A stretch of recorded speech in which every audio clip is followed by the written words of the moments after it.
My sister Jasmine wanted a fairy tale wedding. My mother wanted a coronation for her favorite daughter. They both made one thing very clear to me. Serena, you are not welcome. You are too dark. You are too broke. You will ruin the aesthetic of the bridal party. So I did exactly what they asked. I stayed away. 4,000 miles away to be exact. But right now, as I sip vintage Dom Pérignon on the deck of a 7-star yacht in the middle of the Caribbean, I have the best seat in the house.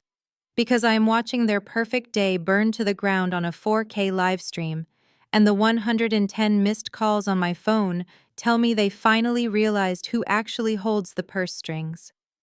My name is Serena, and at 32 years old, I officially retired from being the family doormat.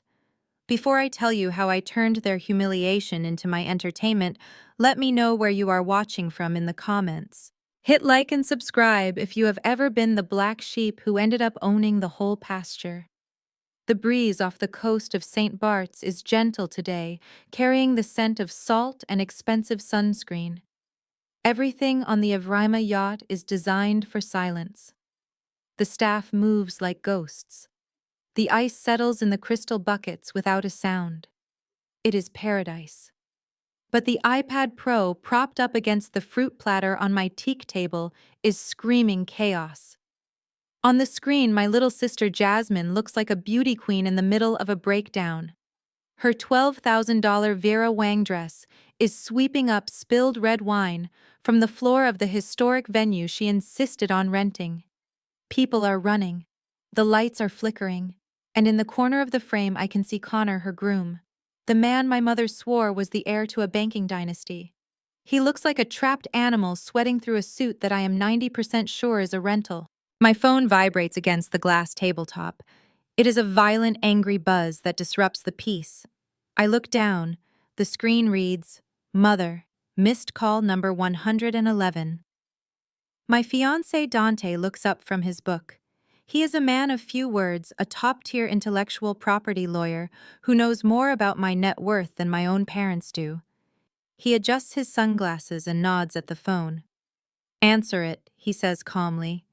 You paid for this roaming plan. You might as well get your money is worth. I slide my finger across the screen and put it on speaker. Serena. The scream that comes out of the phone is so loud that a waiter standing 10 feet away actually flinches. It is my mother, Patricia. Where are you? Why have you not been answering? Do you have any idea what is happening here? I take a slow sip of champagne, letting the bubbles dance on my tongue before I speak. My voice is steady. It is the voice of a woman who owns 3 holding companies, not the voice of the scared little girl they used to bully. Hello, Mother. I am on vacation. Just like you suggested. Remember, you said it would be best if I took a trip during the wedding. You said my presence would be distracting. Don't you dare get smart with me right now, Serena. Her voice cracks. She is panicking. I can hear the background noise on her end. Glass breaking. People shouting. Someone demands a refund in the distance. We have a situation. A banking error. Connor's cards are frozen. The venue manager is threatening to cut the power completely if we do not wire $50,000 in the next 10 minutes. We need your savings. I almost laugh. My savings. To them, my savings is probably $2,000 tucked under a mattress. They think I am a data entry clerk. They have no idea that I bought this yacht trip with the dividends from a single quarter. $50,000, I repeat slowly. That is a lot of money, Mother, especially for someone who wasn't even good enough to sit at the back table near the kitchen. Serena, stop being petty. This is your sister's big day.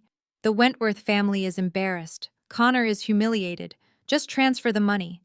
I will make sure Connor pays you back double when the bank sorts this out on Monday.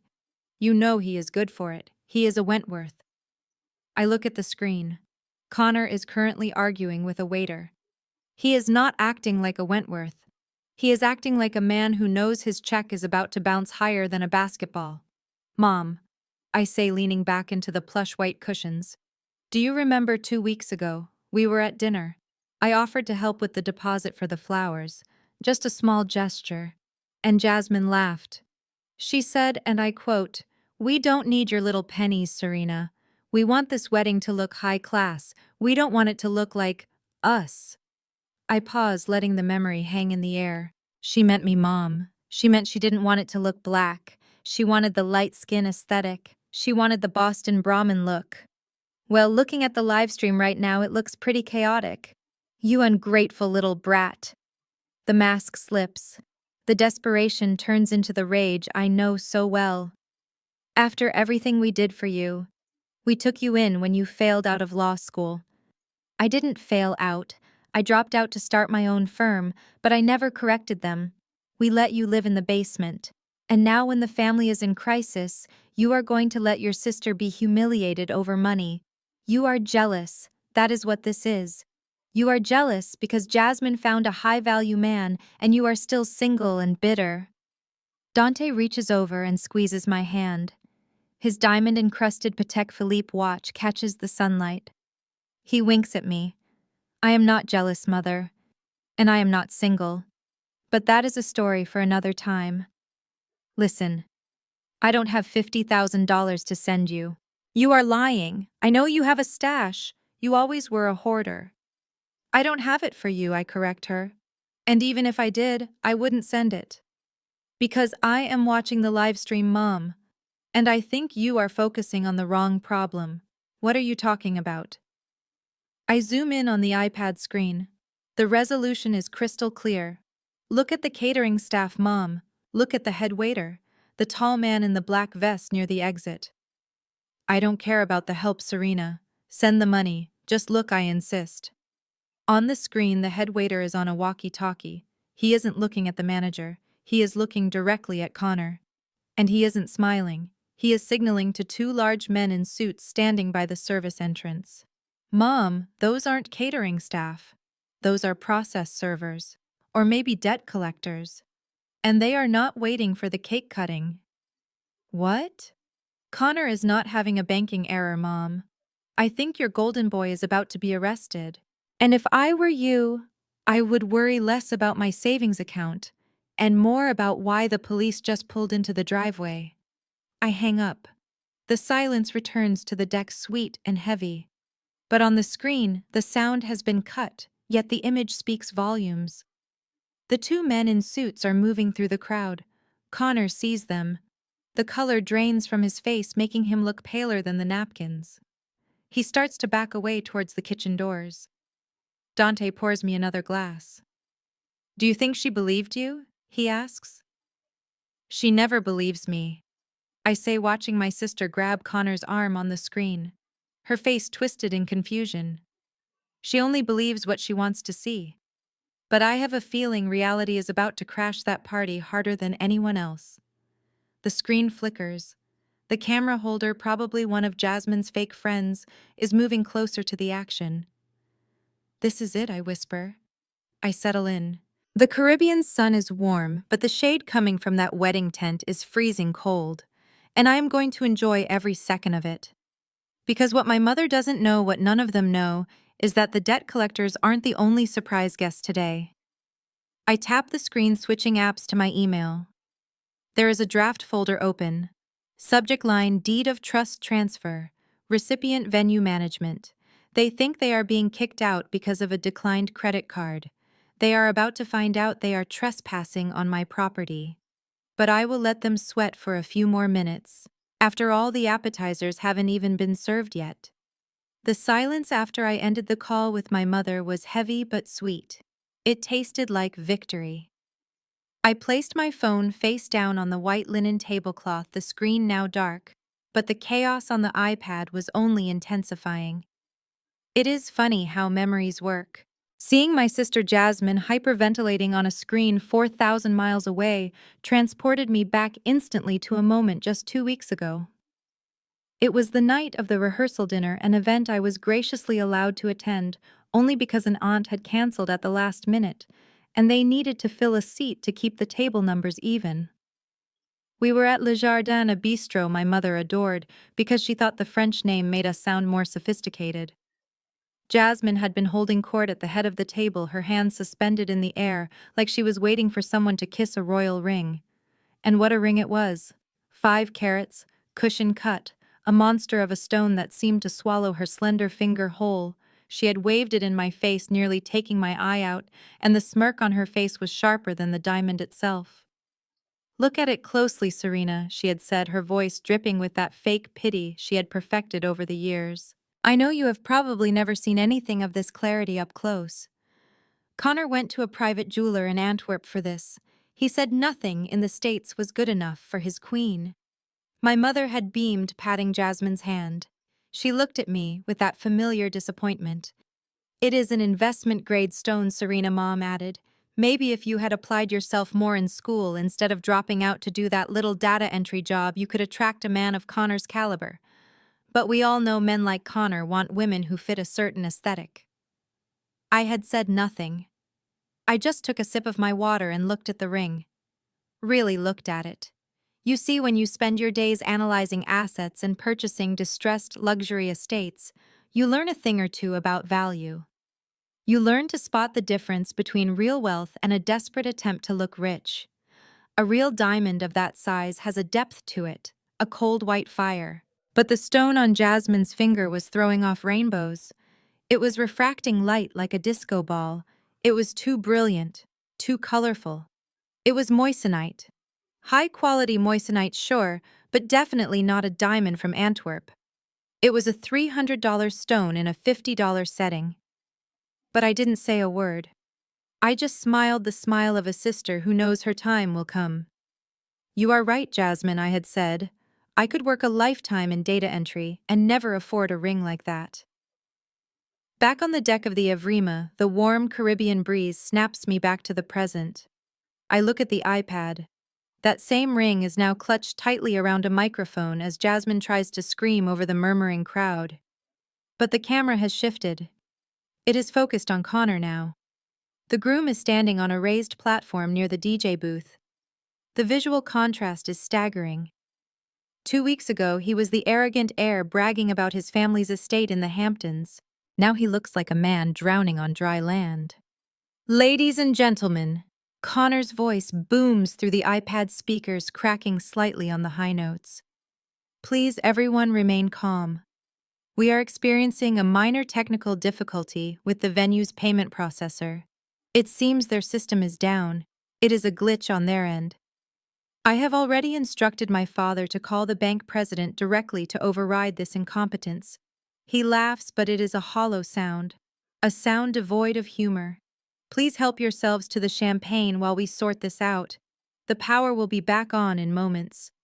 Dante leans forward, his eyes narrowed behind his sunglasses. As a lawyer who specializes in high-stakes negotiations, he reads people for a living. He points a finger at the screen, tapping the glass right over Connor's chest. "Look at that," Dante says softly, his voice low and analytical. "Look at what I ask, though I already see it." "Look at his left hand," Dante instructs. "He is wiping it on his trousers every 4 seconds. 1, 2, 3, 4 wipe, 1, 2, 3, 4 wipe. That is a self-soothing gesture. He is trying to literally wipe away the guilt. And look at his neck." I zoom in. Even in the slightly grainy footage of the live stream, the sweat is visible. It is soaking through the collar of his custom-made dove gray suit. It is not just the heat of the venue, though the air conditioning has been off for 20 minutes now. It is the cold sweat of panic. "He is lying," Dante states matter-of-factly. "He is not calling his father. He knows his father isn't going to pick up. He is checking his phone to see if he can move money from one maxed-out credit card to another. He is playing a shell game, Serena, and he just ran out of shells." I watch as Connor puts the microphone down and immediately pulls his phone from his pocket. His thumbs are flying across the screen. He is frantic. He looks up, scanning the room, his eyes darting from the angry caterers to the confused guests. He is looking for an exit. My mother is now in the frame. She is rushing towards him, her face a mask of concern. She grabs his arm, probably asking him when the wire transfer is coming through. Connor pulls away from her.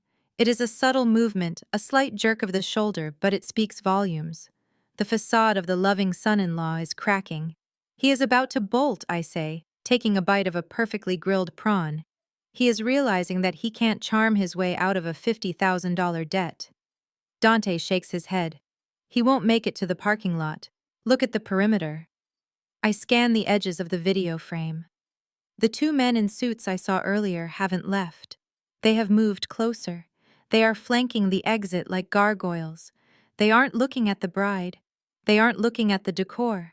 They are locked onto Connor. You know, I say, resting my chin on my hand. Jasmine told me that ring was worth $50,000, the exact amount they owe the venue right now. If it were real, she could take it off her finger, hand it to the manager, and save the wedding. Dante chuckles, a deep rumble in his chest. But if she does that, everyone will know. Exactly, I reply. She is trapped. If she offers the ring as collateral, they will appraise it and realize it is fake. If she keeps it, she gets evicted from her own wedding. She is caught between her vanity and her reality. On the screen, a guest in the front row stands up. It is Mrs. Henderson, the head of the local garden club, a woman my mother was desperate to impress. She is fanning herself aggressively with a program. She says something to Jasmine, pointing at the melting ice sculpture of a swan. Jasmine looks horrified. The carefully curated illusion of the perfect American aristocracy is melting right along with that ice. It is starting to turn, Dante observes. The crowd is shifting. They are not sympathetic anymore. They are annoyed. They are hot. They are hungry. And they are realizing they dressed up for a farce. I watch Connor wipe his hands on his pants again. 1, 2, 3, 4. Wipe. He is running out of time, I whisper. And then it happens. The live stream audio picks up a sound that cuts through the murmuring crowd. It is the distinct, high-pitched feedback of a megaphone. Attention, please. The voice does not belong to Connor. It does not belong to the DJ. The camera pans wildly to the left. Standing at the main entrance, silhouetted against the afternoon sun, is the venue manager. And he is not alone. Beside him stands a uniformed police officer. My mother's face on the screen goes slack. Her mouth opens, but no sound comes out. Dante picks up his glass and clinks it against mine. Showtime, he says. I lean back, the taste of champagne crisp on my tongue. The lie is over. The glamour is gone. Now we get to see what happens when the lights go out and the cockroaches have nowhere left to hide. The Caribbean sun is hot, but it is a dry heat, the kind that feels luxurious against skin slathered in expensive oil. But 4,000 miles away, inside the glass-walled conservatory that my sister insisted on booking for her reception, the heat is becoming a weapon. On my iPad screen, I watch the precise moment the venue manager makes good on his threat. The low hum of the industrial air conditioning units, a sound you only notice when it is gone, suddenly cuts out. The silence that follows is brief, replaced almost instantly by a collective groan from 200 guests. It is 95 degrees in Atlanta today with 80% humidity. That conservatory is effectively a greenhouse. Without climate control, it is not a ballroom anymore. It is a terrarium, and the specimens inside are starting to wilt. I take a grape from the fruit platter and pop it into my mouth, savoring the cool burst of sweetness. Watching my sister Jasmine right now is like watching a wax figure left too close to a fire. She spent 3 hours in the makeup chair this morning. She hired a celebrity artist who charges $2,000 for a bridal look, but no amount of setting spray can withstand the laws of thermodynamics.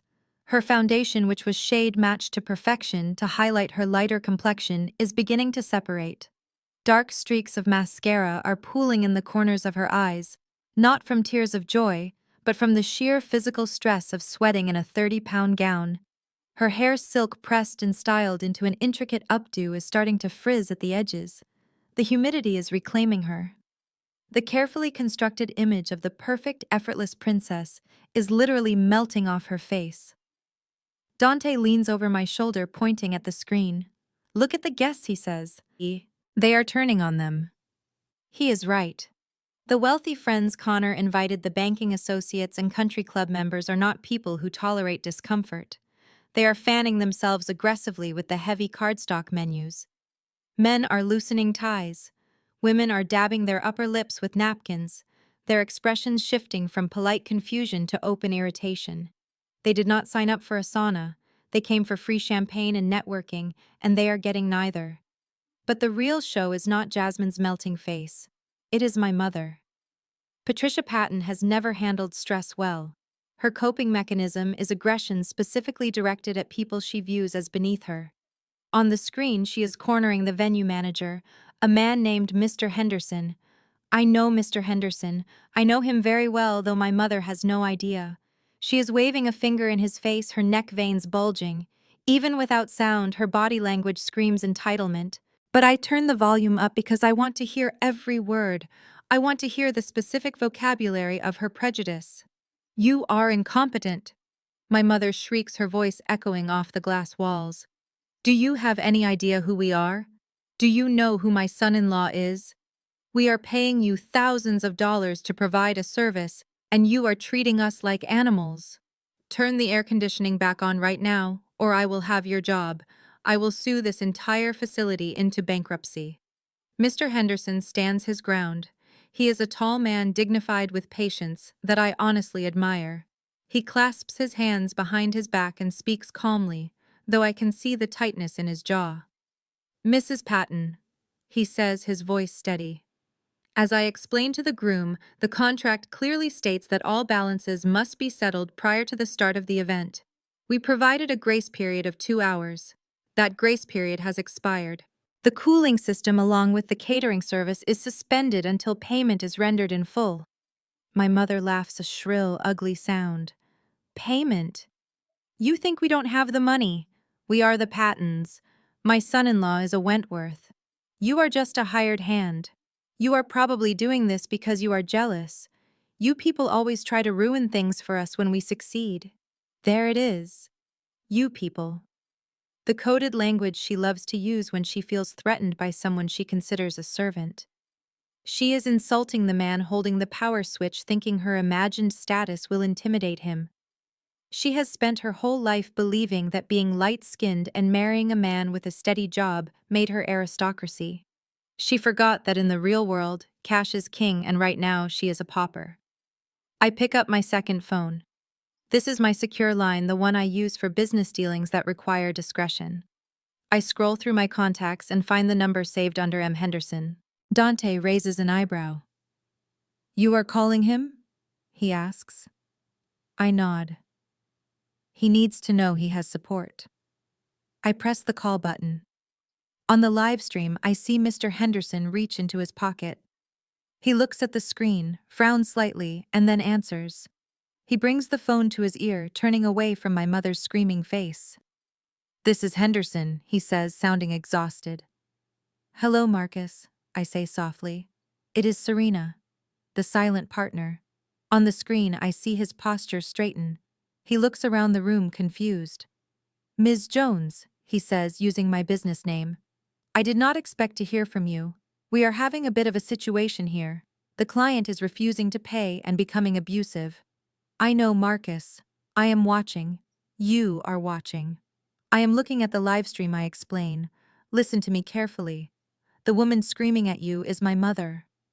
There is a long pause.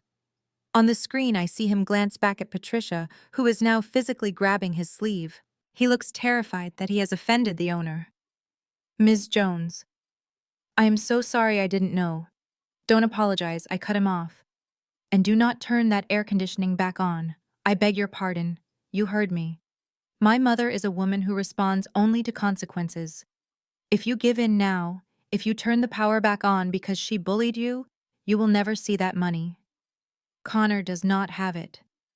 The check they eventually write you will bounce. I watch him nod slowly on the screen. He is listening. Follow the protocol, Marcus. No exceptions. If they want cool air, they pay. If they want food, they pay. If she touches you one more time, you call the officers standing at the door, and you have her removed for assault. Do not let her lineage or her shouting intimidate you. You have my full authorization to shut it all down. Thank you, Ms. Jones, he says, and I can hear the relief in his voice. I will proceed as directed. He hangs up. I watch as he turns back to my mother. She is still mid-rant, probably threatening to call the mayor.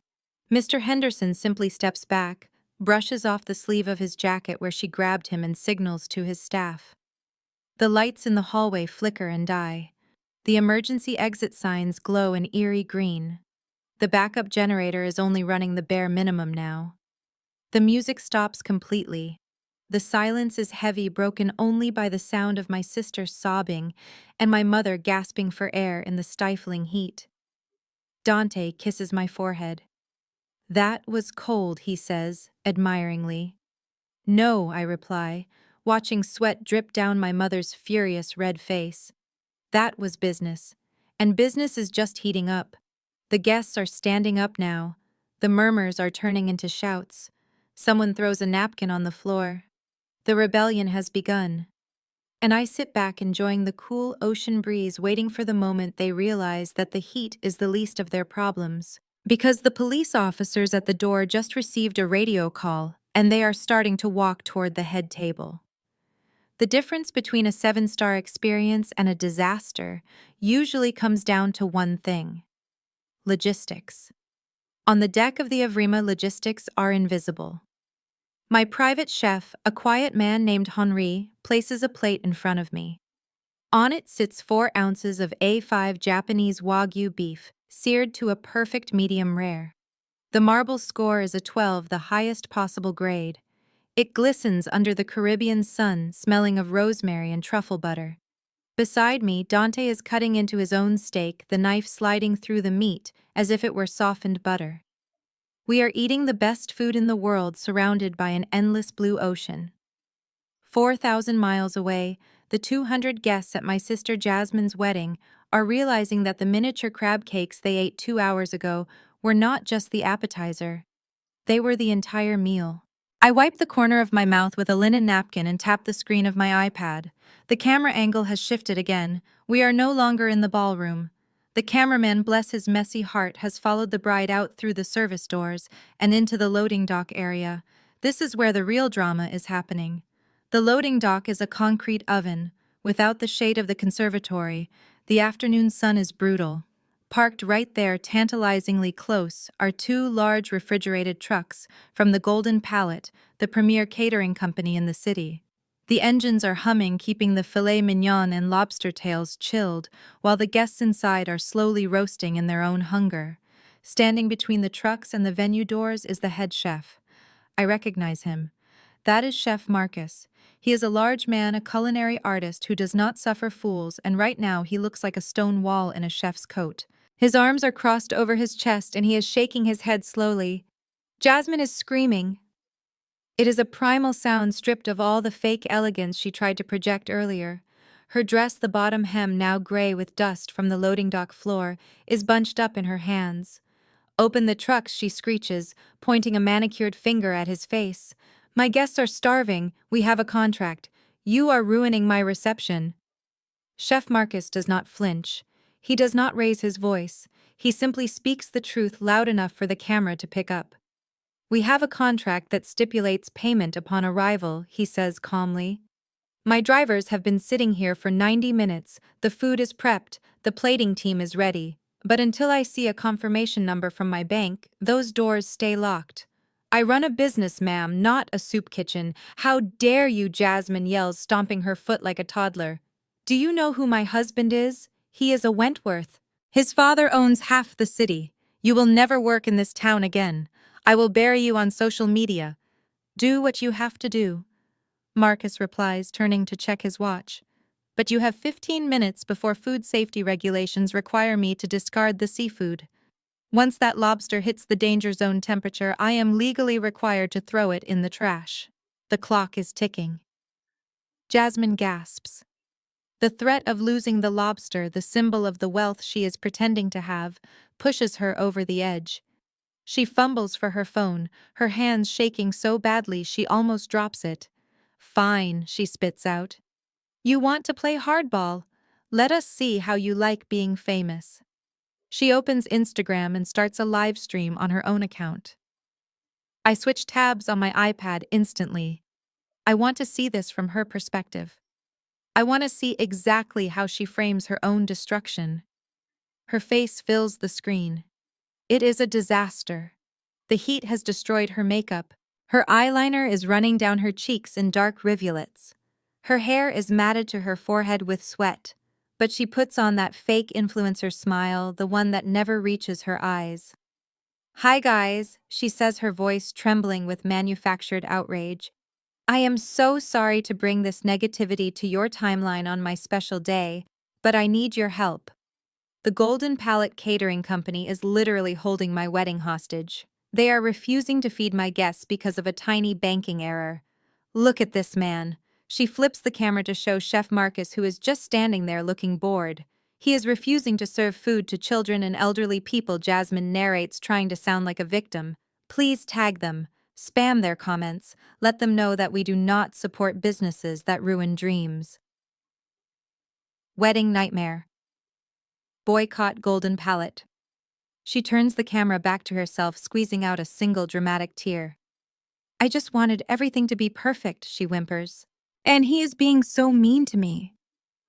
I look over at Dante. He is chewing his steak slowly, his eyes fixed on the comment section of Jasmine's live stream.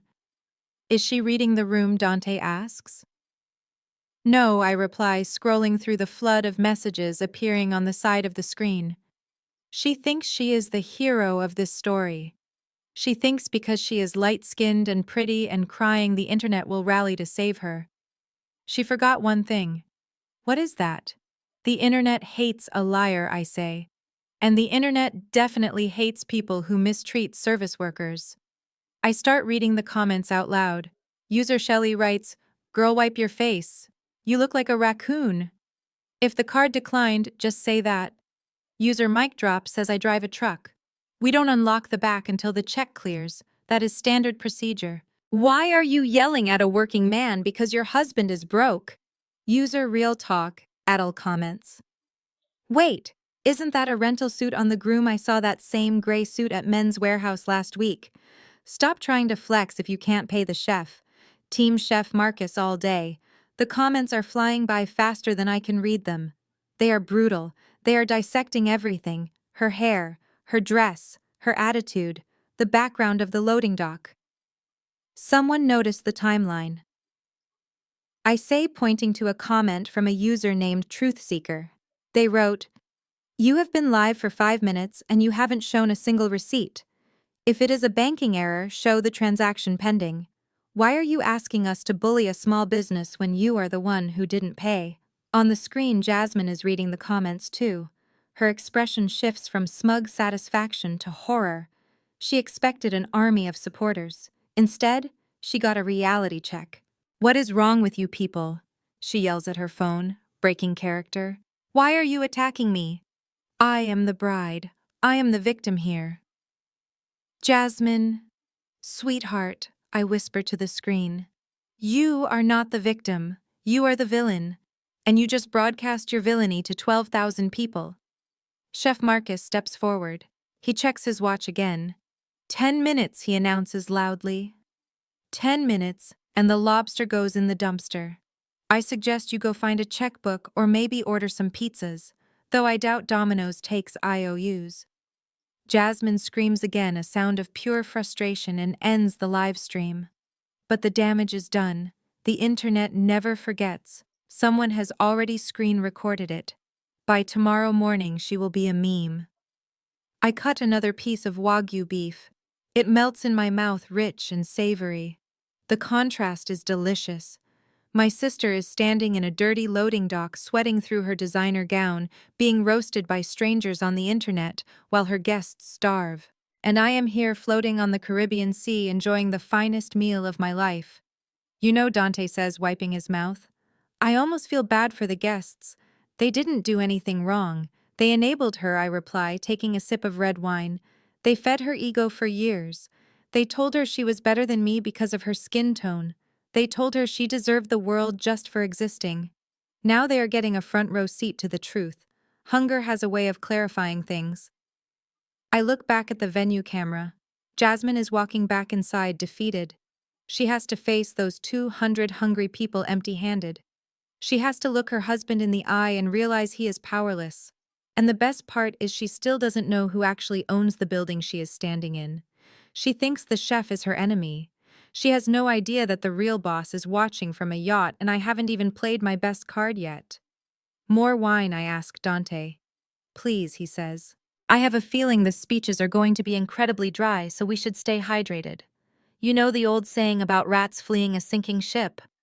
Well, watching my sister Jasmine's wedding on this iPad is proving that rats also wear Louboutins and rented tuxedos. The deterioration of the crowd is fascinating to watch. 30 minutes ago, these people were fighting to get into the frame of Jasmine's selfies. They were posturing, name-dropping, and acting like they were the elite of Atlanta society. But now that the air conditioning is dead and the rumors of bankruptcy are circulating, the loyalty has evaporated faster than the ice in the empty champagne buckets.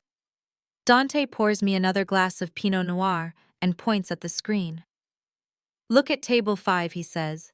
That is the table where Jasmine seated her so-called bridesmaids, the ones she replaced you with because they had the right look. I zoom in. It is a pathetic sight. The bridesmaids girls I have known since high school are huddled together. They are not comforting the bride. They are not trying to fix the situation. They are aggressively scrolling through their phones, probably looking for an Uber. One of them, a girl named Chloe, who Jasmine always called her ride or die, is actually taking the centerpiece flowers out of the vase and stuffing them into her tote bag. She knows the wedding is over, so she is looting the supplies. The VIP guests the bankers and investors Connor claimed were his close personal friends are the first to break rank. These are men who value their time at thousands of dollars an hour. They do not stand around in sweaty venues waiting for food that does not exist. I watch as a group of 3 men in expensive suits stand up in unison. They do not even look at Jasmine. They just walk toward the exit, checking their watches. Jasmine sees them leaving, and panic sets in. She abandons her post at the locked kitchen doors and runs after them. Her dress is dragging on the floor, collecting dust bunnies, but she doesn't care. "Wait!" she screams, her voice cracking. "Where are you going? Mr. Thompson, please wait." The issue is almost resolved. My father-in-law is sending a wire transfer right now. We have premium cigars coming later. Mr. Thompson stops and turns around. The look on his face is not one of pity. It is pure disdain. The camera angle is perfect, capturing the sneer on his lip. "Mrs. Wentworth, or whatever your name is," he says loud enough for half the room to hear. "I just called the bank. I know Connor's father. I have golfed with him for 20 years. And I just found out that he has not spoken to your husband since Connor stole a vintage Porsche and crashed it 3 years ago. There is no wire transfer coming. There is no money.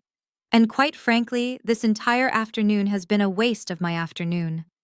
He turns and walks out. The slam of the heavy oak door echoes through the silent room like a gunshot. Jasmine stands there frozen. The lie she has been living, the lie she built her entire identity around, has just been exposed by the very people she tried to impress. She looks around the room, begging someone, anyone, to contradict him, but nobody speaks. The silence is heavy and suffocating. Then things get worse. Over near the side entrance behind a large decorative fern, Connor is pacing back and forth. He thinks he is hidden. He thinks the noise of the crowd covers his voice. But the room is dead silent, and he is shouting into his cell phone. A guest named Brad, one of Connor's fraternity brothers from college, is standing just a few feet away. Brad is live streaming too, holding his phone high to catch the drama. "I need the money now," Connor is yelling into his phone. "I do not care about the interest rate. Put it at 50%. I do not care. Just bring the cash. I will sign over the title to my car. Yes, I know I already signed it over to Vinny, but I will figure it out. Just get here. If I do not pay these people, I am going to jail." Brad lowers his phone, his eyes wide. He turns to the table nearest him. "Did you hear that?" Brad asks loudly. He is not calling the bank. He is calling a loan shark. He is trying to pawn a car he does not even own. The murmur in the room turns into a roar. The guests are outraged. It is one thing to be broke. It is another thing to invite 200 people to witness a fraud. "That is it, I am out of here!" a woman shouts. She grabs her gift from the table, a toaster oven wrapped in silver paper, and marches toward the door. This triggers a stampede. People are standing up, grabbing their gifts, and heading for the exits. It is a mass evacuation. And then my mother decides to intervene. Patricia Patton has always believed that if you say something with enough confidence, it becomes true. She climbs onto a chair, her face purple with exertion and heat stroke. She waves her arms frantically, trying to stop the tide of departing guests. "Stop," she screams. "Everyone stop right now. You are making a mistake. You simply must wait." The room quiets down, mostly out of confusion. My mother takes a deep breath and delivers a lie so absurd, so completely detached from reality, that I actually choke on my wine. "The money is not coming by wire," she announces, her eyes wild and desperate. "That is why it is taking so long. Connor's father, he is sending a helicopter." "Yes, a helicopter. It is carrying $50,000 in cash. It is landing on the lawn in 10 minutes. Please everyone, just sit down. You do not want to miss the helicopter arrival. It is part of the surprise." I burst out laughing. I laugh so hard that Henri, my chef, looks over with concern. "A helicopter," I gasp, wiping tears from my eyes. She really said a helicopter. Dante is shaking his head in disbelief. "Does she know we are in a no-fly zone?" he asks. "Does she know that venue is surrounded by protected wetlands where aircraft cannot land? And does she realize that billionaires do not fly cash around in helicopters like they are in an action movie? They use apps." On the screen, the guests are looking at my mother like she has lost her mind. The lie is too big. It is too desperate. It is the final nail in the coffin of her credibility. A woman in the back, someone I recognize as a deacon from our old church, shakes her head sadly. "Patricia." The woman says softly, "Stop it. Just stop lying. There is no helicopter. There is no money. Look at your daughter. Look at what you have done." My mother freezes on the chair. For the first time in her life, her words have no power. The spell is broken. She looks at the door, hoping against hope that the sound of rotors will cut through the air. But there is only the sound of crickets and the distant sirens of the police cars that are getting closer. Jasmine is sobbing on the floor now, her dress ruined, her makeup gone. Connor is still arguing with the loan shark behind the fern, and my mother is standing on a chair alone, watching her social status walk out the door carrying their toaster ovens. It is pathetic. It is tragic. And yet, I cannot look away. Because for 30 years these people made me feel like I wasn't enough. They made me feel like my dark skin was a stain on their perfect picture. They chased this illusion of grandeur, stepping over me to get to it. And now I am watching them realize that the higher you climb on a ladder of lies, the harder you fall when it breaks. I pick up my phone. I have one more call to make. The venue manager, Marcus, is standing by the door watching the guests leave. He looks relieved, but he doesn't know that the show is about to have a grand finale. "Dante," I say, setting my glass down, "is the deed transfer complete?" Dante checks his tablet. "Filed and recorded 2 minutes ago," he confirms. "You are officially the owner of the Oakwood estate." "Good," I say, because I think it is time the landlord introduced herself. I tap the screen to call Marcus again. On the live stream, I see him reach for his pocket. He looks tired. He thinks it is over. He thinks he just has to clean up the mess and go home. He has no idea that the new owner is about to make an entrance that will make my mother's helicopter lie look like a bedtime story. "Answer the phone, Marcus," I whisper. It is time to clear the trash. The guests are still looking at the sky, waiting for a helicopter that does not exist, when the massive projection screen behind the head table flickers to life. It emits a high-pitched screech of static that makes everyone cover their ears. My mother, standing on her chair like a captain going down with the ship, looks around wildly. She probably thinks this is part of the surprise, a video message from the bank confirming the transfer. But the face that appears on the 20-foot screen is not a banker, and it is certainly not a friend. I sit up straighter on my lounge chair. Dante lowers his sunglasses. We both recognize the woman on the screen immediately. It is Eleanor Wentworth, the real matriarch of the Wentworth dynasty.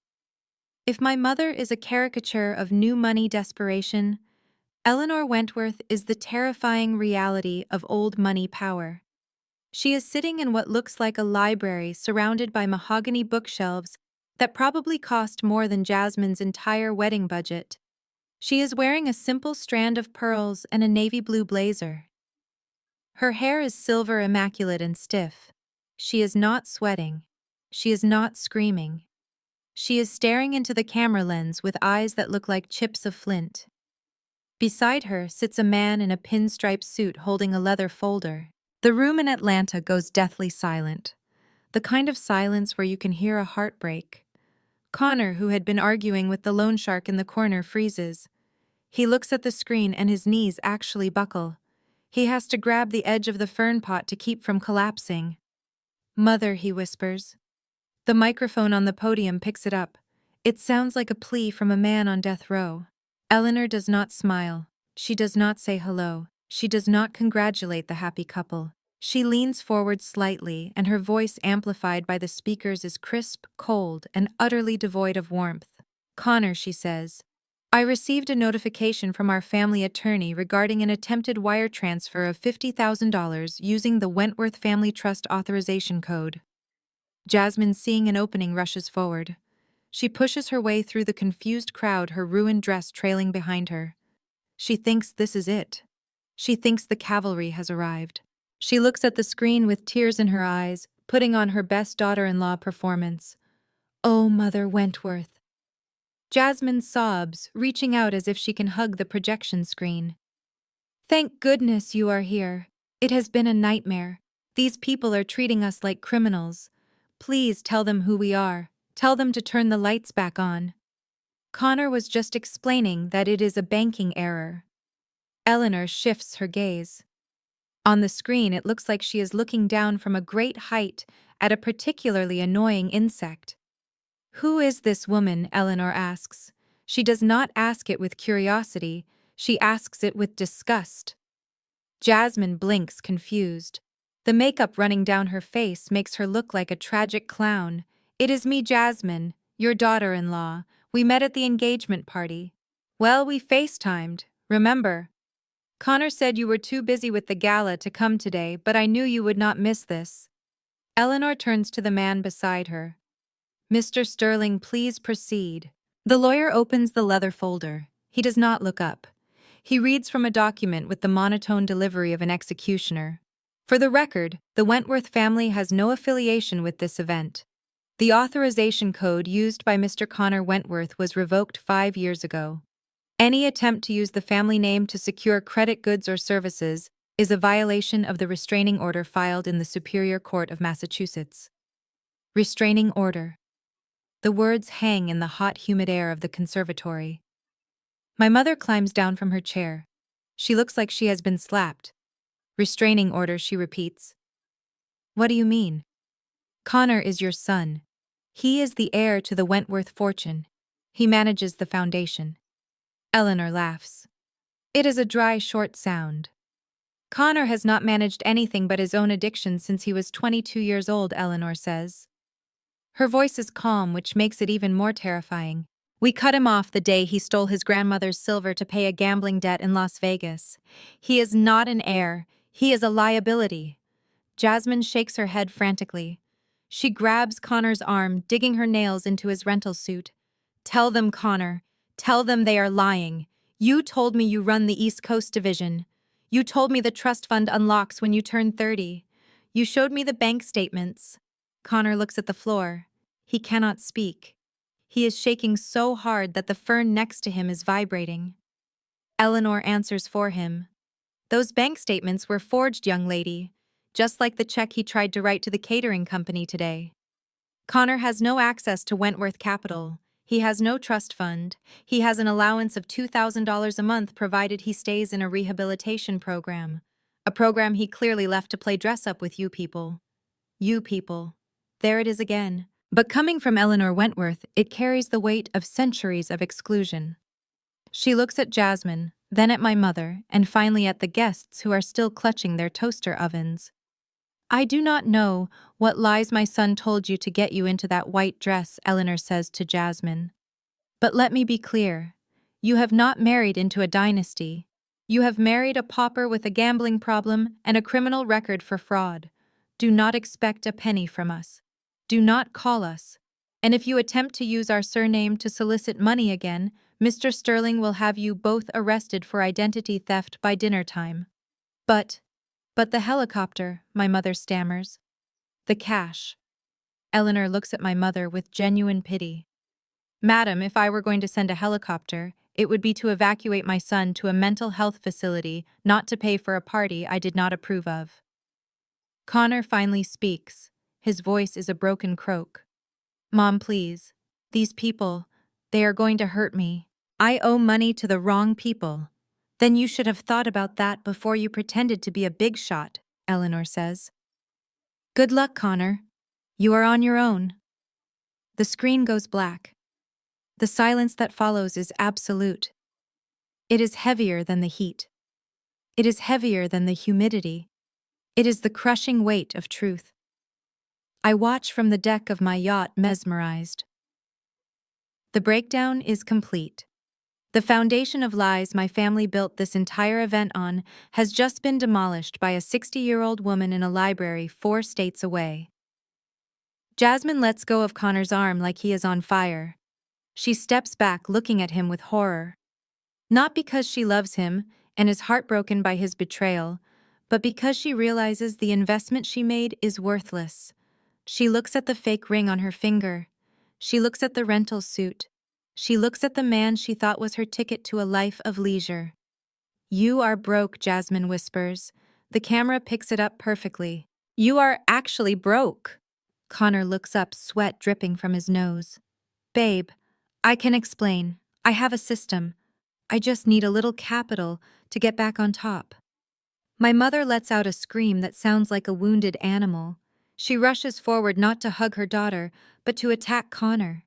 She starts hitting him with her purse, a fake Louis Vuitton that suddenly seems very symbolic. You liar, you thief, you ate my food, you drank my wine, you promised me a retirement villa in the south of France. The scene descends into chaos. Guests are recording openly now. The pretense of politeness is gone. This is a street fight in a wedding dress. Dante sighs and closes his book. That was brutal, he says. The mother didn't even care about him. She just cared about the brand damage. That is how the rich stay rich, I reply, taking a sip of water. They cut off the dead weight. My family never understood that. They thought looking rich was the same as being rich. They thought proximity to power would give them power. I look at Jasmine, who is now sitting on the floor weeping into her hands while our mother beats the groom with a handbag. They wanted a show, I say. They definitely got one. But the show isn't over yet, because while Eleanor Wentworth just destroyed their past and their present, I am about to destroy their future. I pick up my phone again. The police are already inside the building, drawn by the noise of the fight.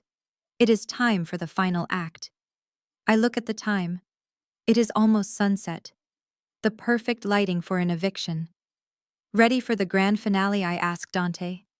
He smiles. Always. I tap the screen, preparing to make my introduction. Eleanor took away their money. I'm about to take away their shelter. And unlike Eleanor, I am not going to be brief. I have 30 years of silence to make up for. The silence in the conservatory is not peaceful. It is the heavy, suffocating silence of a bomb crater right after the explosion. The projection screen has gone black, severing the connection to the icy library of Eleanor Wentworth, but her words are still echoing off the glass walls. Connor is a fraud. The money does not exist. The dynasty is a delusion. I watch my mother, Patricia Patton, on the high-definition screen of my iPad. For 30 years, I have watched this woman manipulate scheme and posture. I have watched her curate her life like a museum exhibit where everything is polished and nothing is real. But I have never seen her look like this. She does not faint gracefully like a heroine in the romance novels she loves to read. She crumbles. It is an ugly mechanical collapse. Her knees simply give up on the job of holding her upright. She sinks to the dirty floor, her expensive silk mother of the bride dress puddling around her in a heap of defeated lavender fabric. She looks small. For the first time in my life, the woman who cast a shadow over my entire existence looks incredibly small. Around her, the guests are whispering. The sound is like dry leaves skittering on pavement. They are not whispering with sympathy. They are whispering with the vicious delight of people who finally see the emperor has no clothes. I see Mrs. Gable, the neighbor who always looked down on me for driving a used Honda, pull out her phone. She is taking a picture of my mother on the floor. The vultures are circling. But Patricia Patton is not done. Shock is quickly replaced by the only emotion she knows how to process: rage. She scrambles to her feet. Her hair, usually sprayed into an immovable helmet of perfection, is disheveled. Her eyes are wild. She looks around the room, seeing the judgment, seeing the ruin of her reputation, and she needs a target. She locks eyes on Connor. The groom is trying to blend into the foliage. He is inching towards the side exit, probably hoping to sprint across the wetlands before the police notice him. But my mother is faster. She lunges at him with a speed that defies her age and her heels. "You liar!" she screams. The sound distorts the microphone on the nearby podium. "You dirty, filthy little liar!" She grabs the lapels of his rental suit and shakes him. Connor, who is a foot taller than her, lets her do it. He is a rag doll in the hands of a woman who has just realized she bet her entire life on a losing horse. "I treated you like a son," she spits in his face. "I put you at the head of my table. I let you disrespect my own daughter, Serena, because I thought you were royalty. I let you treat us like we were lucky to breathe the same air as you." Connor tries to push her away, his hands trembling. "Patricia, please," he stammers.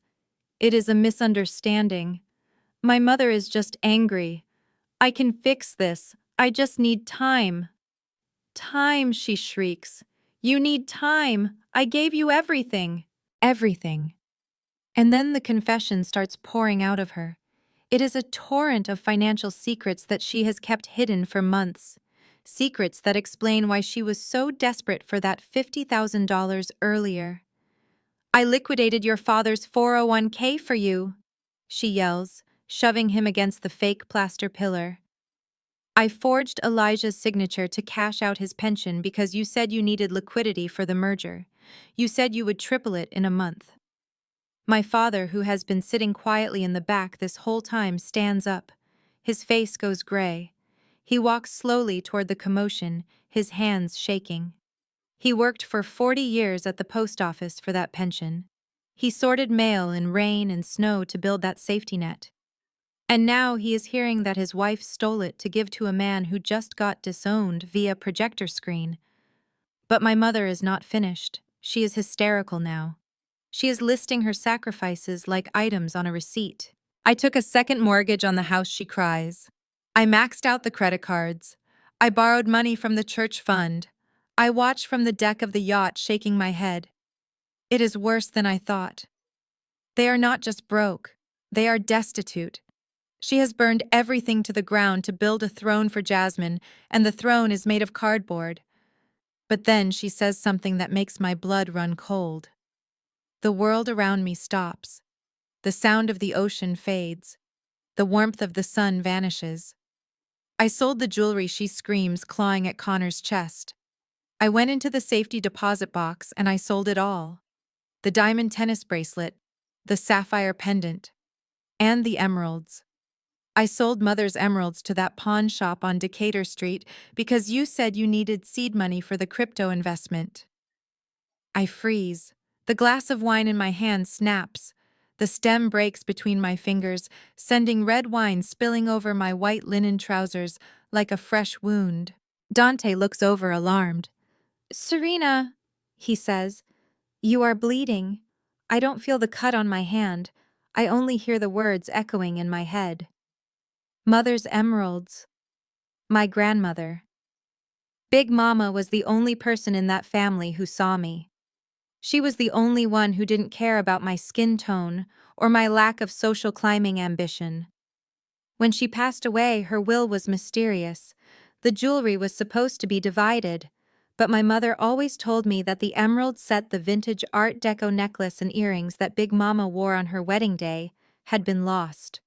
She told me they were stolen during a break-in years ago. I grieved those emeralds. Not because they were valuable, though they were worth a fortune. I grieved them because Big Mama promised them to me. She used to let me try them on when I was a little girl. She would hold me in front of the mirror and say, "Serena, green is your color. These stones are strong and deep just like you. Do not let anyone tell you otherwise." And now, 4,000 miles away, watching a live stream of a disaster, I learned the truth. They were never stolen. My mother stole them. She took the one thing Big Mama left for me, the one tangible piece of love I had from my childhood, and she pawned it. She sold my heritage to fund a con artist's gambling addiction. I look at the screen. My mother is still screaming, unaware that she just confessed to a felony. She is weeping about the money, about the lost value. She doesn't care about the history. She doesn't care about the sentiment. To her, those emeralds were just rocks she could trade for prestige. I stand up. My legs feel stiff. I walk to the railing of the yacht and look down at the dark water. The rage I feel is not the hot, explosive anger of my mother. It is cold. It is a deep, freezing calm. It is the kind of anger that doesn't scream. It plans. Dante is by my side in an instant, wrapping a napkin around my bleeding hand.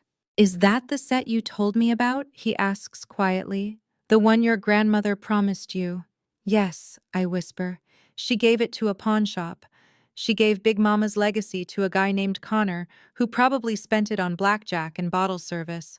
I turn back to the iPad. My father has reached my mother now. He pulls her away from Connor, not to comfort her, but to stop her from committing assault in front of the police officers who are finally making their way through the crowd. "Elijah, let me go." My mother screams. "He owes me. He owes us everything." My father looks at her. For the first time, I see the veil lift from his eyes too. He sees the monster he married. "You spent my pension," Elijah asks, his voice low but audible. "You stole from our future to impress these people." "I did it for Jasmine," she sobs, pointing at my sister who is still curled up on the floor. "I did it so she could have a better life." "You did it for yourself, Patricia," my father says. And he lets go of her arm. He steps back, leaving her standing alone in the circle of judgment. I pick up my secure phone. My hand is throbbing where the glass cut me, but the pain helps me focus. It reminds me that this is real. This is not a game anymore. "Dante," I say. "Call the private investigator we use for asset recovery in Atlanta." Now he asks. "Right now?" "I want the name of that pawn shop on Decatur Street. I want the transaction records. If those emeralds are still there, I want them bought back immediately. I do not care what it costs." "And if they are gone?" Dante asks gently. "If they are gone," I say, staring at the image of my mother wiping snot from her face with a silk glove, "then she is going to wish she had gone to prison for assault. Because I will sue her for every penny she has ever made, every asset she has ever hidden, and every breath of peace she has left. She stole my past. I am going to foreclose on her future." The police officer on the screen steps forward. He puts a hand on Connor's shoulder. Then he turns to my mother. "Ma'am, I need you to calm down," the officer says. "We have reports of fraud, theft of services, and now assault. Everyone stays put. We are going to sort this out downtown." Downtown. The county jail. I watch my mother's face as the reality sets in. She is not going to the south of France. She is going to a holding cell, and the saddest part is even in a jail cell, she will probably still be blaming me. I sit back down. The wine stain on my pants is drying, turning a dark, rusty color. "Let them take her," I say to the empty air. And Dante add a clause to the eviction notice. "Which clause?" he asks. "Total liquidation," I say. "Nothing leaves that house until I get my emeralds back. Not a stick of furniture, not a single dress. If she wants to play with family heirlooms, let us see how she likes it when the heir comes to collect." The sun over the Caribbean is beginning its slow descent into the water, painting the sky in strokes of bruised purple and burning gold. It is the kind of golden hour that photographers kill for the kind of light that makes everything look expensive and soft. But 4,000 miles away in Atlanta, the light is harsh and unforgiving. The emergency floodlights have kicked on inside the venue, casting long, distorted shadows against the glass walls. My iPad screen flickers with the image of a party that has fully devolved into a crime scene. My phone vibrates against the teak table. It is a low, persistent hum. It is not the angry, demanding buzz of an hour ago. This vibration feels different. It feels heavy. It feels like a heartbeat that is struggling to stay steady. I look at the caller ID. Mother. For 30 years, seeing that name on my screen triggered a physical response. My stomach would clench, my palms would sweat. I would brace myself for criticism, for a demand, or for a reminder of how I had failed to meet her impossible standards. But today, as I reach out and slide my finger across the glass to answer, my pulse does not quicken. My hand is steady. The only thing I feel is a cold, detached curiosity. I put the phone on speaker again, but this time I do not say hello. I just listen. Serena. The voice that comes through the speaker is unrecognizable. The sharp edges are gone. The arrogance has evaporated. It is a wet, broken sound, thick with mucus and tears. It is the sound of a woman who has fallen off a cliff and is realizing halfway down that there is no net at the bottom. Serena. Please. You are there, aren't you? I know you are listening. Baby, please say something. Baby. She called me baby. She hasn't called me that since I was 4 years old, before my skin darkened enough for her to realize I wouldn't be the light-skinned trophy she wanted. I take a sip of water, letting the silence stretch out. I want her to feel it. I want her to hear the vastness of the distance between us. Mom, I say finally. My voice is soft, almost gentle. But it is the gentleness of a doctor pronouncing a time of death. Oh, thank God, she sobs. The sound is ragged. Thank God you answered. Serena, you have to help us. It is a nightmare here. The police, they are putting handcuffs on Connor. They are saying words I do not understand. Fraud, embezzlement, grand larceny. I watch the screen. She is right. 2 officers are currently guiding Connor toward the exit. His head is hung low. He looks small. Serena, listen to me. She continues, her voice rising in pitch. They are going to take him away. And the venue manager, that horrible man, he says he is going to sue us for the damages. He says he is going to put a lien on the house. Our house, Serena. The house you grew up in. I close my eyes for a second. The house I grew up in. The house where I was a ghost in the hallways. The house where family portraits were hung in the living room featuring Mom, Dad, and Jasmine, while my school picture was tucked away in a drawer because it didn't fit the color scheme. We will be on the street, she wails. Your father and I. We have nothing left. I told you I sold everything. The pension is gone, the savings are gone. If they take the house, where will we go? She takes a ragged breath, and then she plays the card I knew she was holding. You have money, Serena. I know you do. You rented that yacht. You have that fancy job you never talk about. And Dante. Dante is a lawyer, isn't he? He is a powerful man. Put him on the phone. Tell him to call the district attorney. Tell him to threaten them. He can fix this. He is family. You are family. You cannot let your sister's wedding day end like this. You cannot let your mother be homeless. I look across the table at Dante. He is watching me, his eyes dark and unreadable behind his sunglasses. He knows exactly what she is asking. He knows he could make a call. He knows he could probably delay the arrest, or at least get them out on bail. He is waiting for my signal. But I am not looking at Dante. I am looking at the past. My mother's sobbing voice fades into the background, replaced by a memory so vivid I can smell the rain on the pavement. I was 22 years old. I had just graduated from college, a semester early with honors. I had come home proud, holding my diploma. But when I walked in, my boxes were already packed and sitting by the front door. I remember the confusion. I remember asking why. And I remember my mother standing in the foyer holding a glass of white wine looking at me with that same cold indifference I saw in Eleanor Wentworth today. Jasmine needs the room, she had said. She is starting her modeling career. She needs a walk-in closet for her portfolio clothes. You are an adult now, Serena. It is time you figure it out on your own. But Mom, I had cried. It is raining. I don't have a job yet. I have nowhere to go. I have $40 in my pocket. Please, just give me a month. Just let me sleep on the couch. She had taken a sip of wine and checked her watch. You are disrupting the evening, she had said. We have guests coming over. You need to leave. Figure it out. Hardship builds character. She had closed the door in my face. I remember standing on the porch, the rain soaking through my graduation gown, listening to the sound of the deadbolt sliding home. That sound, the metal click of a lock turning, has haunted me for 10 years. It was the sound of my mother choosing a closet over her daughter. Now 10 years later, the tables have turned. The rain is gone. The poverty is gone. I am sitting on a $70 million vessel, and the woman who locked me out is begging to be let in. Serena, are you there? She screams, breaking my reverie. Why aren't you saying anything? Did you hear me? I said we are going to lose everything. I hear you, Mom, I say. Then help us. Wire the money. Tell Dante to call the police. Do something. You owe us. We raised you. I lean forward, resting my elbows on the table. The sun has just touched the waterline, turning the ocean into a sheet of liquid fire. Mom, I say, my voice steady and calm.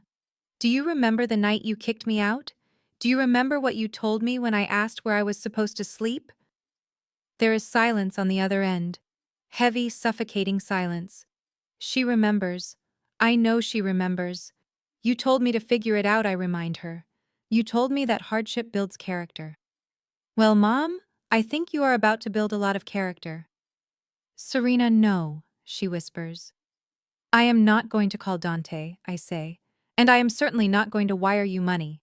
In fact, the money I do have, I am using it to buy back the emeralds you stole from me. So technically, I am paying you. I am paying for the jewelry you pawned. She starts to scream again, a desperate animalistic sound. You can't do this. I am your mother. And I am busy, Mom, I say, watching the final sliver of the sun disappear. Busy doing what she shrieks, watching us die. No, I say softly. I am watching the sunset. It is beautiful here, Mom. The sky is completely purple. You should see it. It looks like peace. I press the red button on the screen. The call ends. Her screaming cuts off, instantly replaced by the gentle lap of waves against the hull of the yacht. I sit there for a moment, letting the silence wash over me. I thought I would feel guilty. I thought I would feel that old familiar pang of shame, the feeling that I was a bad daughter. But I check my chest, and there is nothing there but relief. Dante reaches across the table and takes my hand. He doesn't say anything. He doesn't have to. He knows that I just closed the door. I just slid the deadbolt home. And for the first time in my life, I am the one holding the key. On the screen, the police officer is now talking to my mother. She is gesturing wildly at the phone, probably telling him that her rich daughter is going to fix everything. The officer is shaking his head.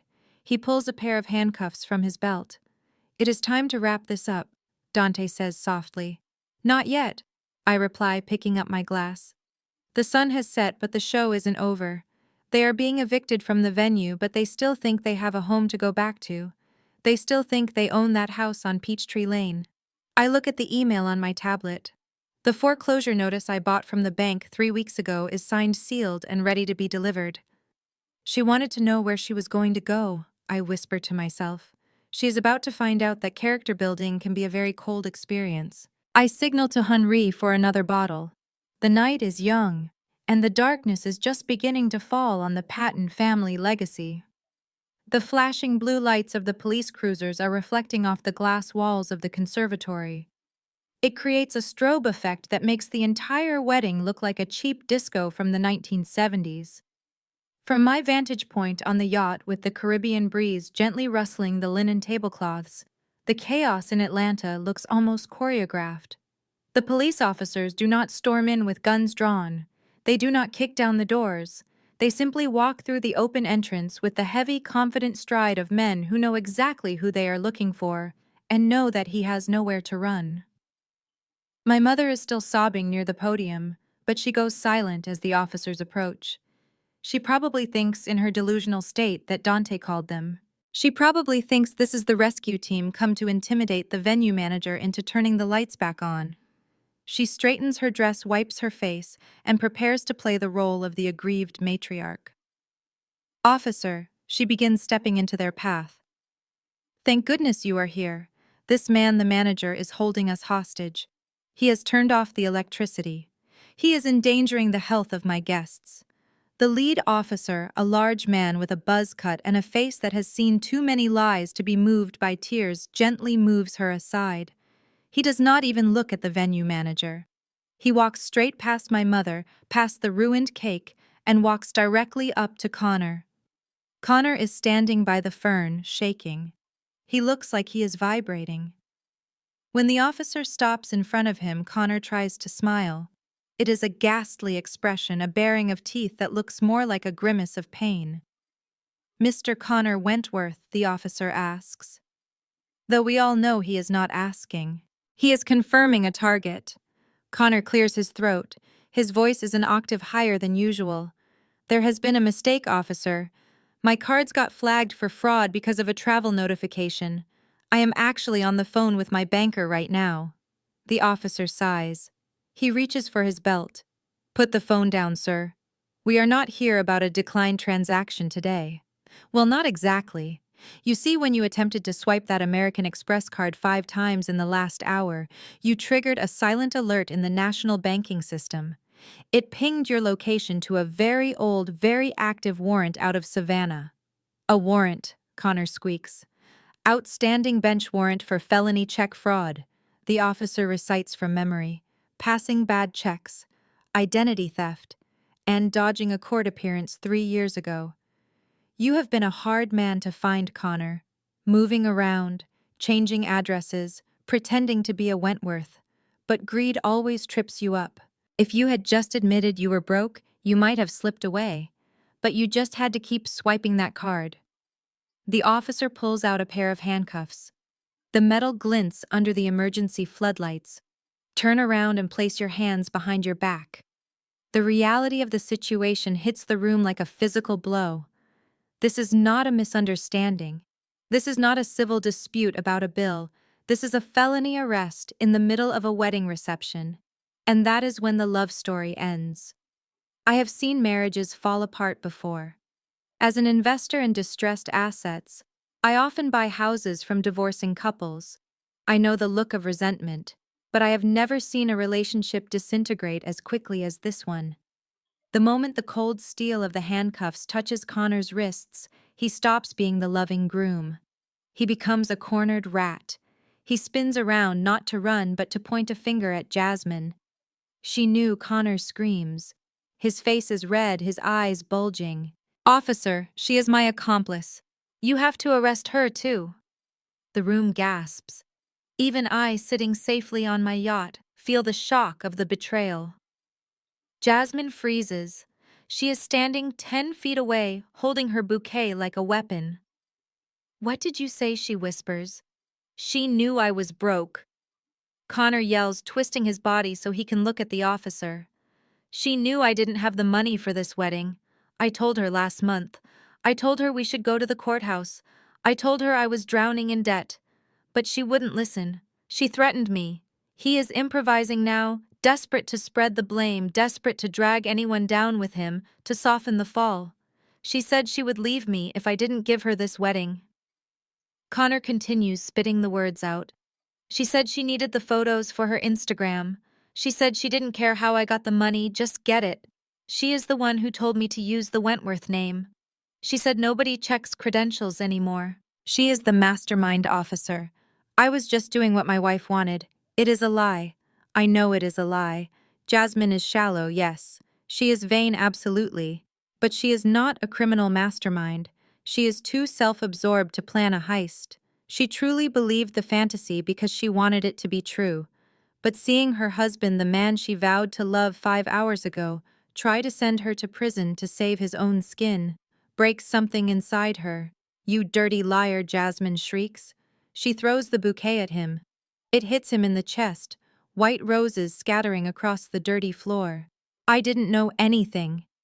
She screams at the police, then at the guests, then at the camera. "He told me he was the vice president of regional lending. He took me to the office. He had a badge. He broke in," the officer says calmly, tightening the cuffs. "We have the report on that too. He was working as a janitor in that building, ma'am. He stole a badge to show you around on the weekend. A janitor." The word hangs in the air. Jasmine looks like she's going to be sick. The trips to the office, the late nights working, the prestige she bragged about to her friends. He was emptying the trash cans in the boardroom, not running the meetings. "You let me marry a janitor," she wails. It is such a Jasmine thing to say. She is not upset about the fraud. She is not upset about the theft. She is upset about the job title. She is upset about the social status. "I was doing it for you," Connor yells back as the officers begin to drag him toward the door. "You wanted the lifestyle. You wanted the ring. You didn't care where it came from as long as it shined. You are just as guilty as I am. You are a gold digger who dug in the wrong backyard." That line hits home. I see my mother wince. I see the guests look away. Because it is true. Connor is a con artist, but Jasmine was a willing participant in the illusion. She ignored the red flags because they didn't fit her color scheme. "Officer, wait!" Jasmine cries, running after them. "You can't take him. He has the keys to the car. My purse is in the car." The car, the officer laughs, stopping for a moment. "You mean the leased BMW that was reported stolen 2 days ago? That is being towed as we speak." Jasmine stops running. She stands in the middle of the empty dance floor, surrounded by the wreckage of her dreams. Her husband is in cuffs. Her car is being towed. Her mother is disgraced. And she is alone. I watch her face on the screen. For a second, just a split second, she looks directly into the camera lens. She looks terrified. She looks like a little girl who got lost in a department store. And for that split second, I almost feel pity. Almost. But then I remember the text she sent me this morning. The text that said, "Stay away, you will ruin the pictures." I remember the way she laughed when Mom kicked me out of the house. I remember the years of snide comments about my hair, my job, my life. Dante leans over and whispers, "He just implicated her in a felony conspiracy. Even if it is a lie, the police will have to question her. They will have to investigate her finances." I know, I say, taking a slow sip of my wine. "And when they look into her finances, they are going to find a lot of unpaid bills and a lot of empty promises." The police drag Connor out the door. He is still screaming that Jasmine made him do it.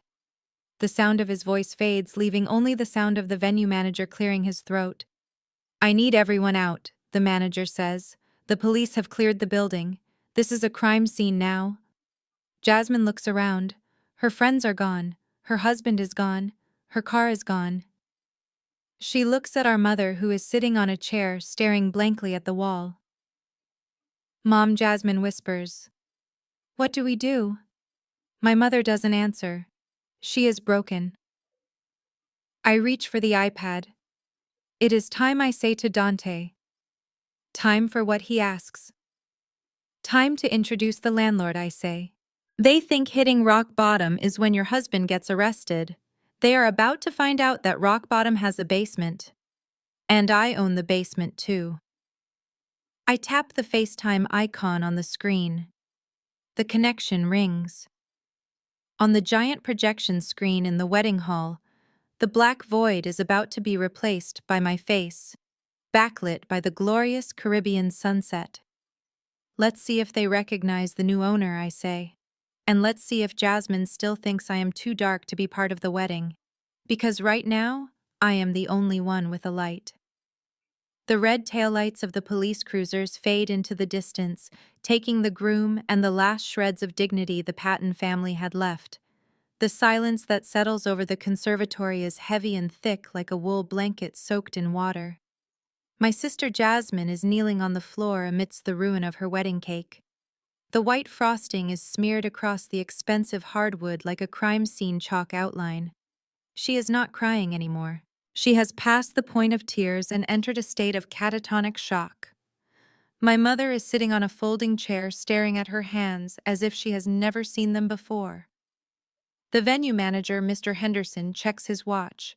He signals to his staff, who immediately begin stripping the tablecloths from the tables. The sound of glass clinking against metal trays is jarring in the quiet room. Mrs. Wentworth, Ms. Patton. Mr. Henderson says, his voice cutting through the air. You and your guests need to vacate the premises. The contract is void. The police have cleared the scene. You have exactly 30 minutes to remove your personal belongings before I lock the doors. Jasmine looks up. Her eyes are rimmed with red, and her mascara has tracked dark lines down her cheeks. She looks at Mr. Henderson with a sudden, desperate intensity. She scrambles to her feet, slipping slightly on a piece of smashed cake. No, you cannot kick us out. We have nowhere to go. My car is gone. My husband is gone.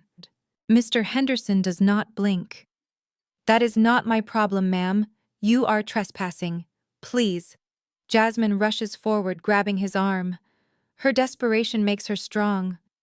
I demand to speak to the owner. Not you. I know you are just the manager. I want to speak to the actual owner of this estate.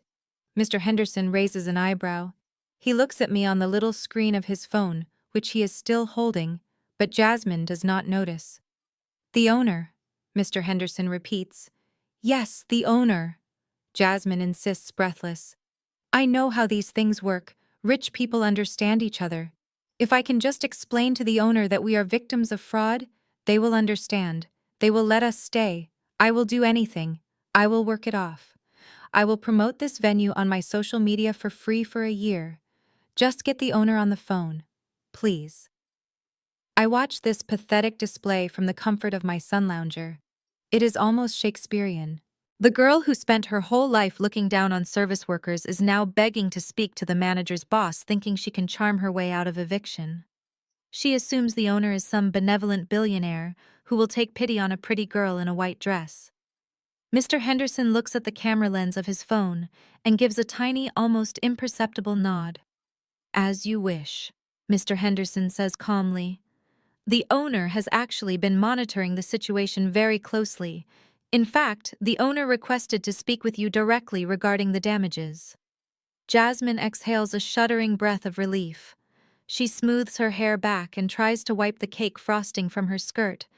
She thinks she has won. She thinks she has bypassed the help and reached the decision-maker. Thank you, she says, her voice trembling with false gratitude. Thank you so much.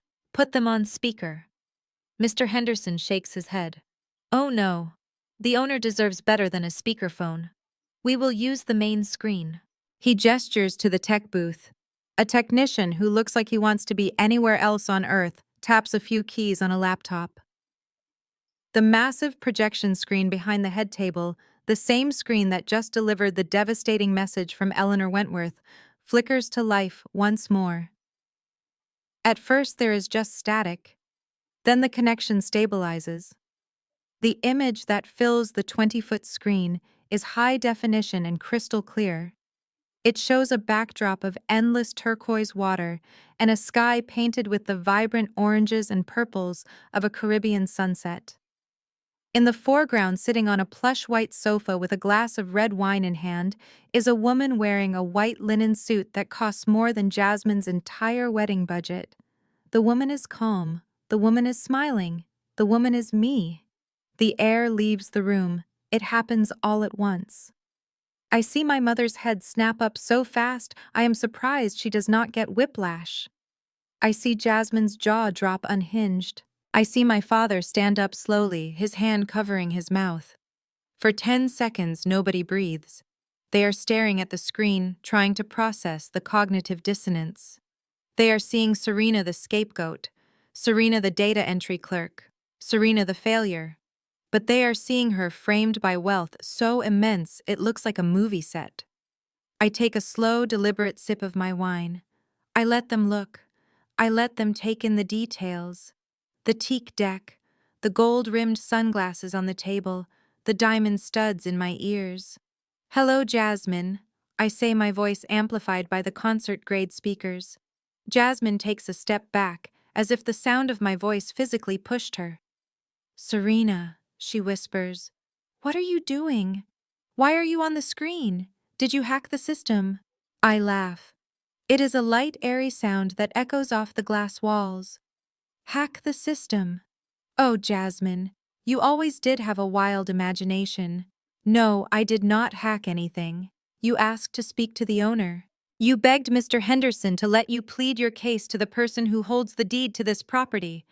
I reach down beside me and pick up a blue leather folder. I open it slowly, letting the crisp sound of the paper be heard over the microphone. This is a deed of trust. I read from the document, dated 3 weeks ago. It transfers the title of the Oakwood estate and all its auxiliary structures from the foreclosure holdings of First National Bank to SP Holdings Limited. I look up from the paper and lock eyes with my sister through the camera lens. SP Holdings. SP stands for Serena Patton. My mother lets out a strangled noise. It sounds like an animal dying. "You." My mother gasps. "You bought this place. I bought the debt, Mom." I explain patiently as if I am talking to a child. You see, when you work in distressed asset management, you learn things. I learned that the previous owner of this venue went bankrupt 6 months ago. The bank was auctioning it off quietly.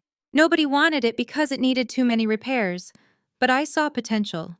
Just like I saw potential in the stock market when you told me I was wasting my time reading financial news instead of fashion magazines. I close the folder with a snap. "So here we are," I continue. "You are standing in my building, you are eating cake on my floor, and you just asked my employee, Mr. Henderson, if you could work off your debt." Jasmine shakes her head violently. The denial is strong. It is a protective mechanism. If she accepts this truth, her entire worldview collapses. "No, you are lying. You are a secretary. You live in a one-bedroom apartment. You drive a Honda." "I drive a Honda when I visit you, Jasmine," I say, my voice hardening. "Because every time I pulled up in anything nice, you and Mom would make snide comments about how I must be spending money I do not have. Or worse, you would ask to borrow money. So I played the part. I let you believe I was small so you could feel big. But make no mistake, I have never been small." I stand up and walk to the railing of the yacht. The camera follows me. Behind me, the massive white hull of the Evrima stretches out. I am not calling from a green screen, Jasmine. I am calling from the deck of a yacht that costs $50,000 a week to charter, which ironically is the exact amount you owe me for this venue. Jasmine looks around the room. She looks at Mr. Henderson. "Is this true?" she demands, shrill and panicked. "Is she really the boss?" Mr. Henderson smiles, a genuine smile this time. "Ms. Jones is the sole proprietor," he confirms. "And she gave strict instructions regarding the code of conduct for this event, instructions which you have violated repeatedly." My mother stands up. She stumbles toward the screen. Her face is a mask of confusion and greed. The gears in her head are turning. She is realizing that the lifeline she needs is not a stranger, but her own daughter. "Serena, baby," she starts, her voice trembling. "You own this place." Oh my God. This is wonderful. This is a miracle. You can save us. You can tell the police to bring Connor back. You can tell them it was all a misunderstanding. We are family. This is your property. You can do whatever you want. I look at her. I look at the woman who sold my grandmother's emeralds. "You are right, Mom. I can do whatever I want. And do you know what I want?" I pause for effect. The tension in the room is electric. "I want my venue cleaned." My mother blinks. "What?" "I want the cake off the floor. I want the wine stains scrubbed. I want the trash picked up. And I want you and Jasmine to do it. Jasmine screams. I am the bride. I am not cleaning up. You are not the bride anymore, Jasmine. I correct her. You are a squatter, and usually I would just have the police remove you. But since we are family, I will give you a choice. You can leave now and I will sue you for the damages and the unpaid fees. I will garnish your wages for the next 10 years. Or you can pick up a mop. I signal to Mr. Henderson. Give them the supplies, Marcus. Mr. Henderson walks to a closet and pulls out 2 industrial mops and a bucket on wheels. He rolls them across the dance floor and parks them right in front of Jasmine. The choice is yours, I say, taking another sip of wine. But remember, the clock is ticking. You have 25 minutes left before the locks change automatically. And Jasmine, you might want to pin up that dress. It would be a shame to get bleach on a Vera Wang, even if it is unpaid for. I sit back down and watch. The silence is broken only by the sound of my father laughing. It is a dry, rasping laugh. He is sitting in the back, shaking his head, looking at the screen with something that looks like pride. Serena, my father says softly. You really did it. You really beat them all. I raise my glass to him. I learned from the best dad. I just played the long game. Jasmine looks at the mop. She looks at the screen. She looks at the door where the police just left with her fake husband. And then slowly, painfully, she reaches out and grabs the handle of the mop. Excellent, I whisper. Now clean my house. The air in the conservatory has shifted. It is no longer hot with panic. It is cold with calculation. I watch from the screen as the shock on my mother's face begins to morph into something else. Something that looks suspiciously like relief. For 30 years, Patricia Patton has been a master of rewriting history to suit her needs. I can practically see the gears turning behind her eyes. She is looking at the deed in my hand, and then at me, and then at the luxury yacht in the background. She is doing the math. In her mind, the equation is simple. Her daughter is the owner. Therefore, she is the owner. The terror of eviction and lawsuits is vanishing, replaced by a sudden smug confidence. She straightens her shoulders. She smooths the front of her ruined lavender dress. She even manages a weak smile directed at the venue manager, Mr. Henderson. See, she says to him, her voice gaining strength. I told you this was all a misunderstanding. The owner is my daughter. Serena is my flesh and blood. She would never let anything bad happen to us. She turns toward the massive screen, arms open wide, as if she is about to embrace me through the digital connection. Serena, baby, thank goodness. You gave us such a scare. For a minute I thought you were actually angry. But this is wonderful news. You own the estate. That means we can stay. That means you can tell the police to bring Connor back, and we can sort out this silly misunderstanding about the checks. Jasmine catches on quickly. She wipes her face with the back of her hand, smearing mascara across her cheek, but looking hopeful. Yes, Serena, please. Just tell Mr. Henderson to turn the lights back on. We can salvage the party. We can tell the guests it was a prank. A surprise twist. You can be the hero. I sit back on the white leather sofa of the yacht and let out a long, slow breath. It is truly breathtaking. The audacity. After years of neglect, after days of humiliation, after screaming at me to send money, they still believe that my primary function in life is to serve them. They think my success is just a new resource for them to mine until it is empty. I lean forward toward the camera lens. I want them to see my eyes. I want them to see that the person looking back at them is not the girl who used to cry in her room because she wasn't invited to family dinners. Mom Jasmine listened to me very closely. The room goes quiet. They are smiling, expecting the rescue. I am not your hero. I am your landlord. And you seem to be confused about the nature of this relationship. You think SP Holdings is a family piggy bank. It is not. It is an investment firm. I pick up my wine glass, swirling the dark red liquid. I buy assets that have value. I buy properties that generate yield. I invest in things that have a future. And frankly, looking at the two of you and the criminal you just married, I do not see an investment, I see a liability. The smile drops from my mother's face. It slides off like oil on water. What are you saying, Serena? I am saying that I do not invest in failing projects, Mom. And this marriage, this wedding, this entire charade of a lifestyle you have built, it is a failing project. It is bankrupt, morally and financially. Jasmine steps forward. Her voice is shrill again. But we are family. You cannot treat us like this. You have so much money. Look at you. You are on a yacht. You could pay off the debt with what you spend on champagne. Why are you being so mean? I laugh. It is a dry, humorless sound. Mean. You think this is me being mean? Jasmine, 2 weeks ago, you told me I was too dark to be in your wedding photos. You said I would throw off the color balance. You treated me like a stain on your perfect day. And now that your perfect day is covered in literal garbage, you want to claim me as family. I shake my head. No, that is not how this works.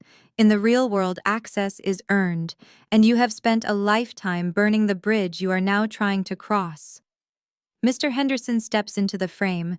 He looks at me for instruction. Ms. Jones, the 30 minutes are ticking down. Shall I have security escort them out?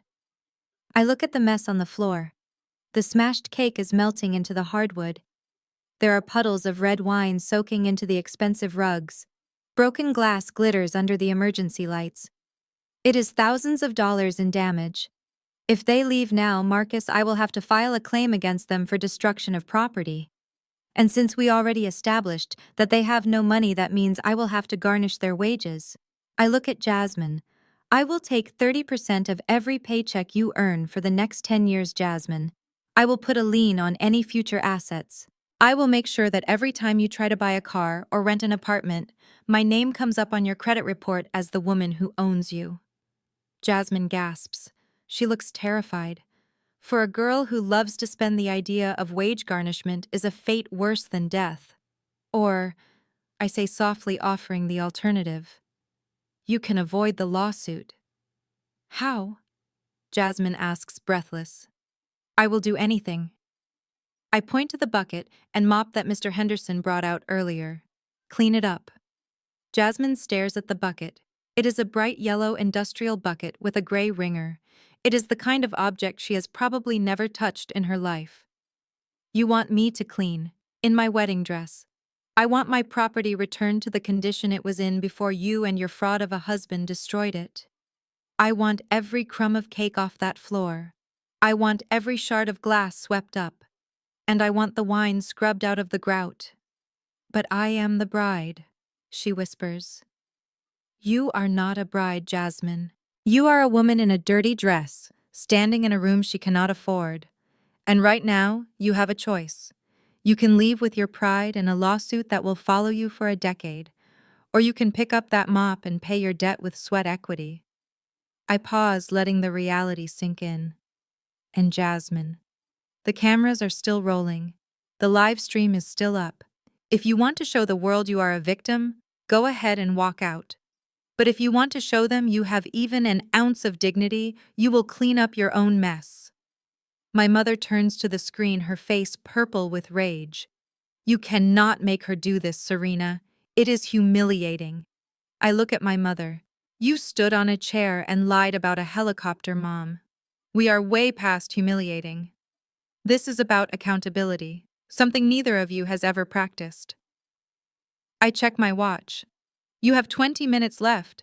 If that floor is not spotless by the time the timer rings, I am filing the lawsuit. The silence that follows is excruciating. Jasmine looks at the mop like it is a snake. She looks at her friends who have all fled. She looks at the empty space where her husband used to be. And then she looks at the camera at me. She sees that I am not bluffing. She sees that the sister she bullied is gone, replaced by a woman who understands the leverage of ownership. Slowly, shakily, Jasmine reaches down. Her manicured fingers close around the handle of the mop. She drags it toward the puddle of red wine. Her Vera Wang dress, which cost $12,000, trails through the mess, turning gray and sticky. She dips the mop into the water. She wrings it out, and she begins to scrub. I watch her. I do not feel joy. I do not feel sad. I feel the cold satisfaction of balance being restored. Mr. Henderson, keep the camera on her, I say. I want to inspect the work when she is done. My mother sinks back onto her folding chair, defeated. She watches her golden child scrubbing the floor on her hands and knees. The fantasy is over. The reality of who holds the power has finally settled in. I take another sip of wine. It tastes like justice. There is a sound that I will remember for the rest of my life. It is not the sound of the ocean waves gently hitting the hull of this seven-star yacht. It is not the sound of the crystal glasses chiming as Dante pours another serving of vintage Bordeaux. It is the wet, heavy slap of a gray industrial mop hitting a hardwood floor 4,000 miles away. My sister Jasmine is on her hands and knees. Her Vera Wang gown, which cost more than my first car, is now acting as an absorbent towel for stale champagne and smashed cake. The white lace is no longer white. It is a muddy, streaky gray, stained with the red wine that she threw during her tantrum and the dirt from the shoes of the guests who abandoned her. I watch her on the high-definition screen, and I take a slow, deliberate breath of salty Caribbean air. This is what accountability looks like. It is not pretty. It is not filtered. It is raw, and it smells like lemon disinfectant and regret. Mr. Henderson has stationed 2 security guards near the edge of the dance floor. They are not there to help her. They are there to ensure she does not run. They stand with their arms crossed, looking down at the bride with the kind of bored indifference usually reserved for shoplifters. Every time Jasmine stops to wipe her tears or adjust the heavy fabric of her ruined dress, one of the guards simply points to a spot she missed. "You missed a spot, ma'am," the guard says, his voice flat. "Over by the pillar. There is still frosting on the baseboard." Jasmine lets out a sob that sounds like it is tearing her throat apart, but she crawls over to the pillar. She dips a rag into the yellow bucket, wrings it out with shaking hands, and starts to scrub. Her manicured nails, the ones she showed off on Instagram just this morning, are chipping away. The illusion of the princess is being scrubbed away with every circular motion of her hand. But the cleaning is only the background noise to the main event happening near the exit doors. The police are finally moving Connor toward the waiting cruisers. He is not going quietly. The shock of the arrest has worn off, replaced by a vicious, cornered animal panic. He stops fighting the cuffs and twists his body around, searching the room with wild eyes. He is not looking for Jasmine. He is looking for the woman who introduced him to this world. He is looking for my mother, Patricia. He screams. The sound echoes off the glass walls, making Jasmine flinch. "You did this, you old witch. You pushed me." My mother is sitting on the floor near the podium. Her legs are splayed out in front of her in a way that is entirely unladylike. She looks like a marionette whose strings have been cut. She stares at Connor, but her eyes are empty. "You wanted the country club life." Connor yells, spitting as he speaks. "You told me to leverage the name. You told me nobody checks the credit if the suit is nice enough. You are just as greedy as I am. You are a leech, Patricia. A sad, desperate leech." The police officer gives him a shove, pushing him through the door, but Connor digs his heels in for one last insult. "I hope you die in the street," he bellows. "Because that is where you belong. You and your plastic daughter. You deserve nothing." The doors swing shut, cutting off his voice. The silence that follows is heavy. It is filled only by the rhythmic swishing of Jasmine's mop and the hum of the emergency generator. My mother does not move. She does not defend herself. She just sits there in her ruined lavender silk dress, listening to the truth that she spent a lifetime running from. The man she chose, the man she elevated above her own husband, the man she stole my inheritance for, just called her a leech. And the worst part is she knows he is right. Slowly, painfully, she turns her head. She looks away from the empty door and looks up at the massive projection screen.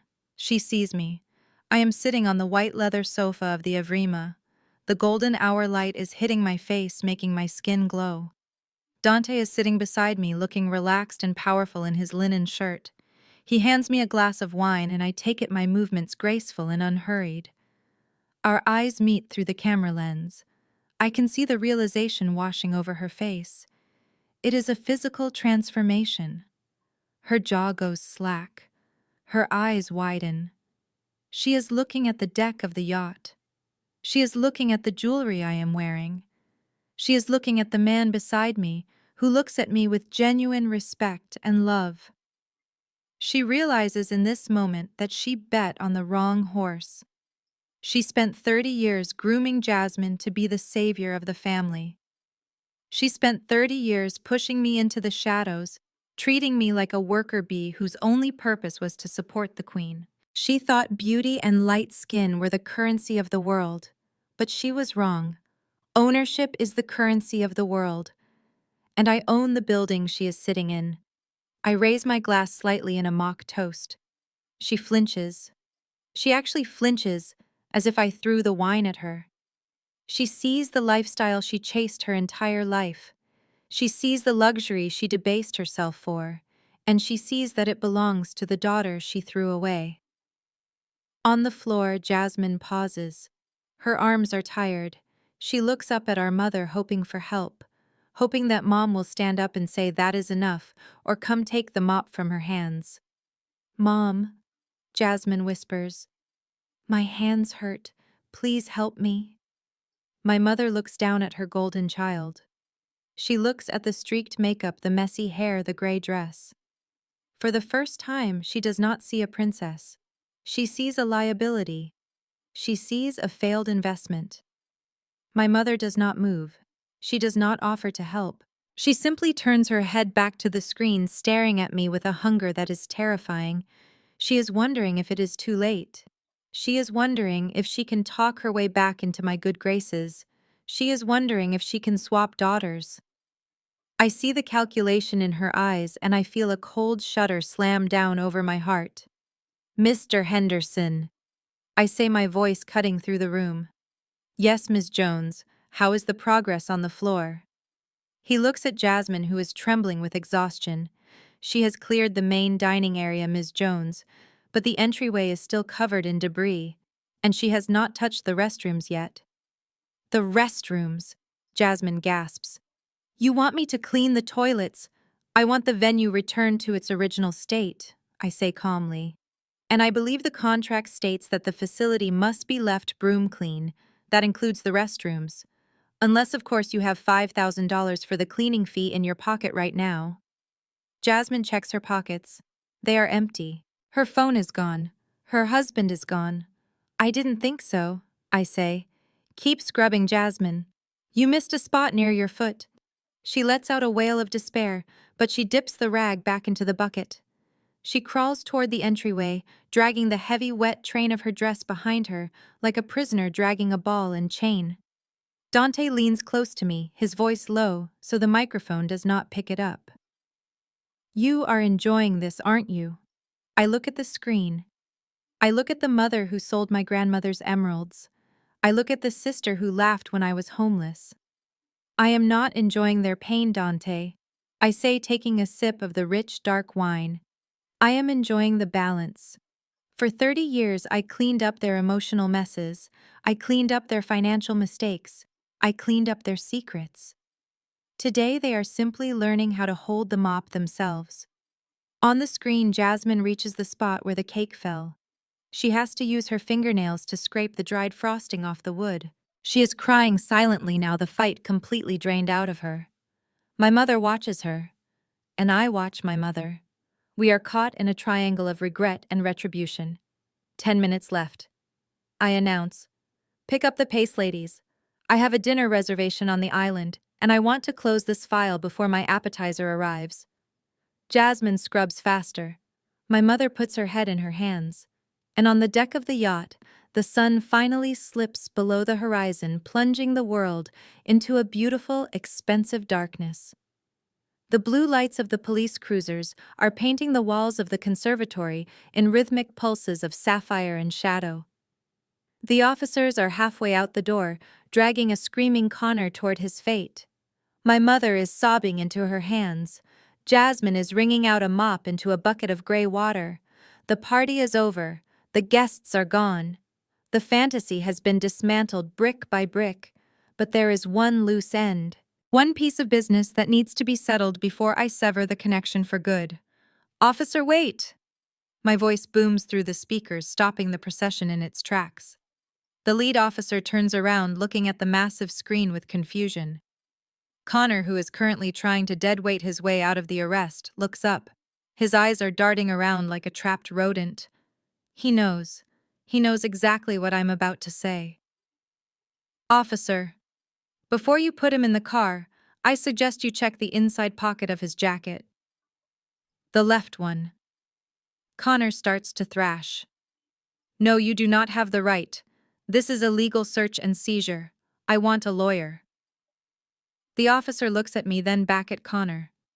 He does not need a warrant to search a suspect who is already under arrest for felony fraud. He reaches into the jacket. Connor screams, trying to bite the officer's hand, but the second cop holds him steady. The officer pulls out a small drawstring pouch. It is old velvet worn at the corners. It is purple, the color of royalty. My mother gasps. The sound is loud enough to be picked up by the microphone 10 feet away. She recognizes that pouch. She has kept it in her safety deposit box for 30 years. It is the pouch my grandmother, Big Mama, used to keep her Sunday jewelry in. Open it, please, I say, my voice trembling slightly. The officer loosens the strings and tips the contents into his gloved hand. Even under the harsh emergency floodlights, the stones are unmistakable. Green. Deep, ancient green. The kind of green that looks like the bottom of the ocean. The Art Deco necklace glitters with a cold fire. The matching earrings lie beside it. These are not the flashy modern diamonds Jasmine likes. These are heirlooms. They carry the weight of history. They carry the spirit of the woman who was the only person to ever tell me I was beautiful. That is evidence, officer, I say softly. Those are the emeralds my mother stole from my inheritance and gave to that man to pawn. He obviously decided to keep them for himself as an insurance policy. My mother stands up. She stumbles toward the officer, her eyes fixed on the jewelry. Those are mine. She cries, reaching out. Give them to me. They belong to the family. The officer pulls his hand back. Ma'am, this man is in possession of stolen goods. This is evidence in a felony theft investigation. It gets tagged and bagged. It goes to the evidence locker. But you can't take them.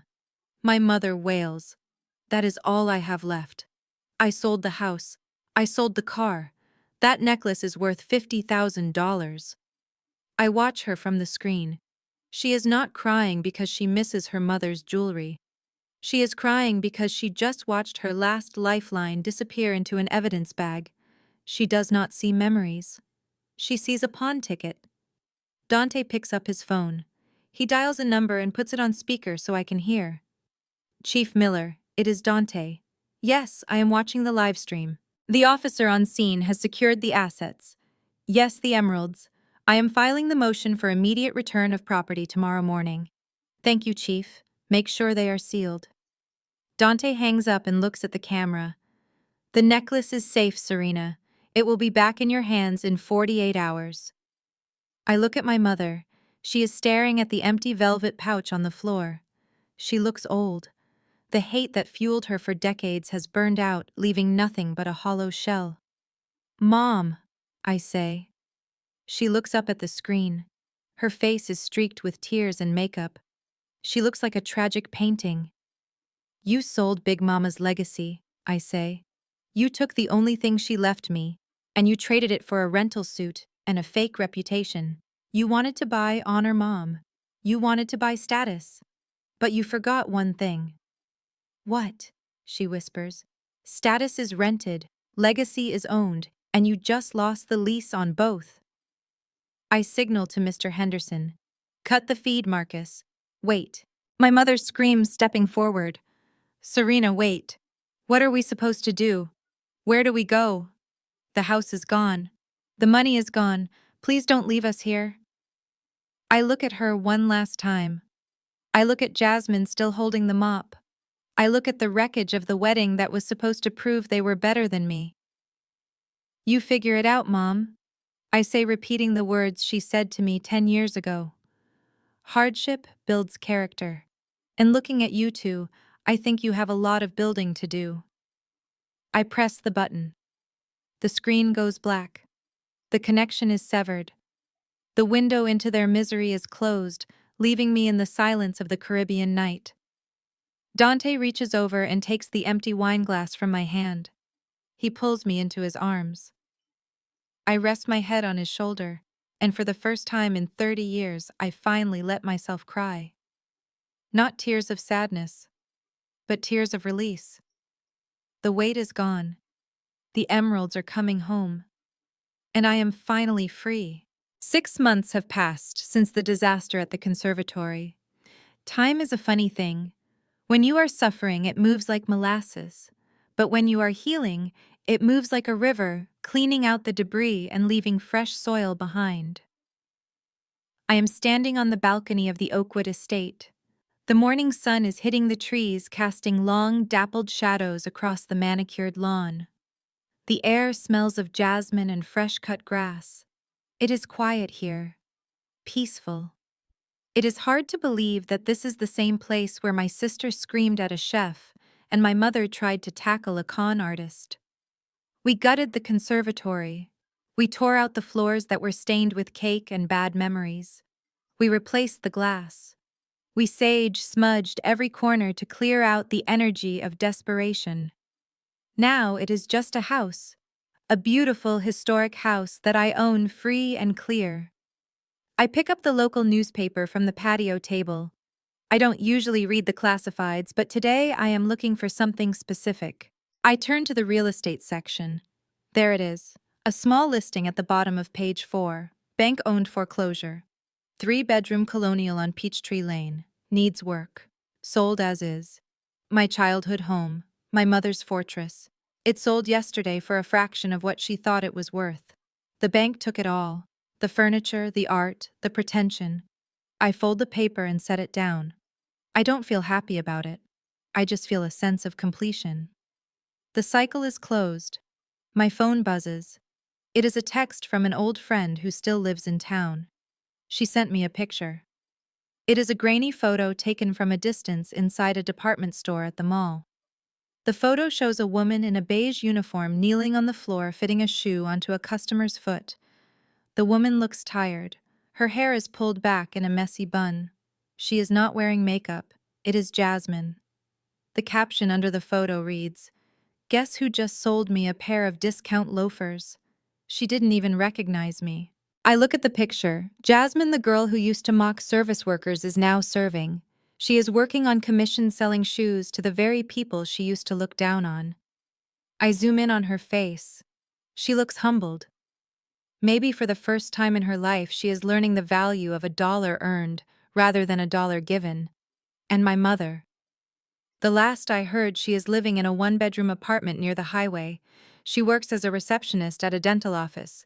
She answers phones. She makes appointments. She is invisible. The social climber has fallen off the ladder and landed in obscurity. I put the phone away. I don't need to see anymore. Their punishment is their life. They have to wake up every day and be themselves without the money to mask their ugliness. That is a harsher sentence than any judge could give. Serena. I turn around. Dante is standing in the doorway. He is wearing a white tuxedo. He looks like a movie star, but his eyes are warm and real. "Are you ready?" "You?" he asks. The guests are seated. I smile. I am ready. I walk back into the room and stand in front of the full-length mirror. My dress is simple. It is silk, cream-colored, elegant. No sequins, no massive ball gown. Just clean lines and quality fabric. But the centerpiece of my outfit is around my neck. The Art Deco emeralds glow against my dark skin. They are heavy, cool, and magnificent. They are back where they belong. Not in a pawn shop, not in a safety deposit box, but on the skin of the woman Big Mama chose. I walk out of the room and take Dante's arm. We walk down the grand staircase of the estate. The house is full of flowers, white lilies, and green ferns. But unlike Jasmine's wedding, there is no frantic energy. There is no screaming. We walk out onto the lawn. There are only 50 chairs. Sitting in them are not bankers or socialites or fake friends. They are my business partners, my mentors, my college roommate who let me sleep on her couch when I was homeless. The people who saw Serena. The person not Serena, the scapegoat. My father is there. He is sitting in the front row. He looks healthier than I have seen him in years. He moved out of the apartment with my mother 2 months ago. He lives in a small cottage near the lake now. He fishes. He smiles. He is free too. As I walk down the aisle, I look at the faces of the people who love me. I look at the beautiful estate that I bought with my own intelligence and grit. I look at the man waiting for me at the altar who loves every part of me. I reach the front and Dante takes my hands. The ocean breeze blows through the trees, whispering through the leaves. I look out past the guests, past the property line toward the horizon. Somewhere out there in the city, my mother is answering a phone and my sister is scanning a barcode. They are living the life they created, and I am living mine. People always say that success is the best revenge. But standing here with the emeralds resting against my heartbeat, I realize that is not quite right. Revenge implies that I am doing this for them, that I am succeeding to spite them. But I am not thinking about them. I am not living for them. The best revenge is not success. The best revenge is indifference. It is reaching a place where their opinion does not matter, where their absence is a gift, and where their existence is just a footnote in the story of your joy. I look at Dante. I squeeze his hand. I do. I say. And as I kiss my husband, I know that I have won the only prize that matters. I have won myself. This story proves that you cannot build a life on the foundation of other people's approval. My family traded their integrity for the illusion of status, while I quietly built a reality they couldn't see. True freedom is realizing your worth is never a negotiation. You don't need to prove them wrong, you just need to outgrow the small box they tried to keep you in. The best revenge isn't making them pay, it is living a life so full that their absence doesn't even leave an echo. Have you ever had to walk away to find yourself? Share your story below, and hit subscribe if you are ready to reclaim your power.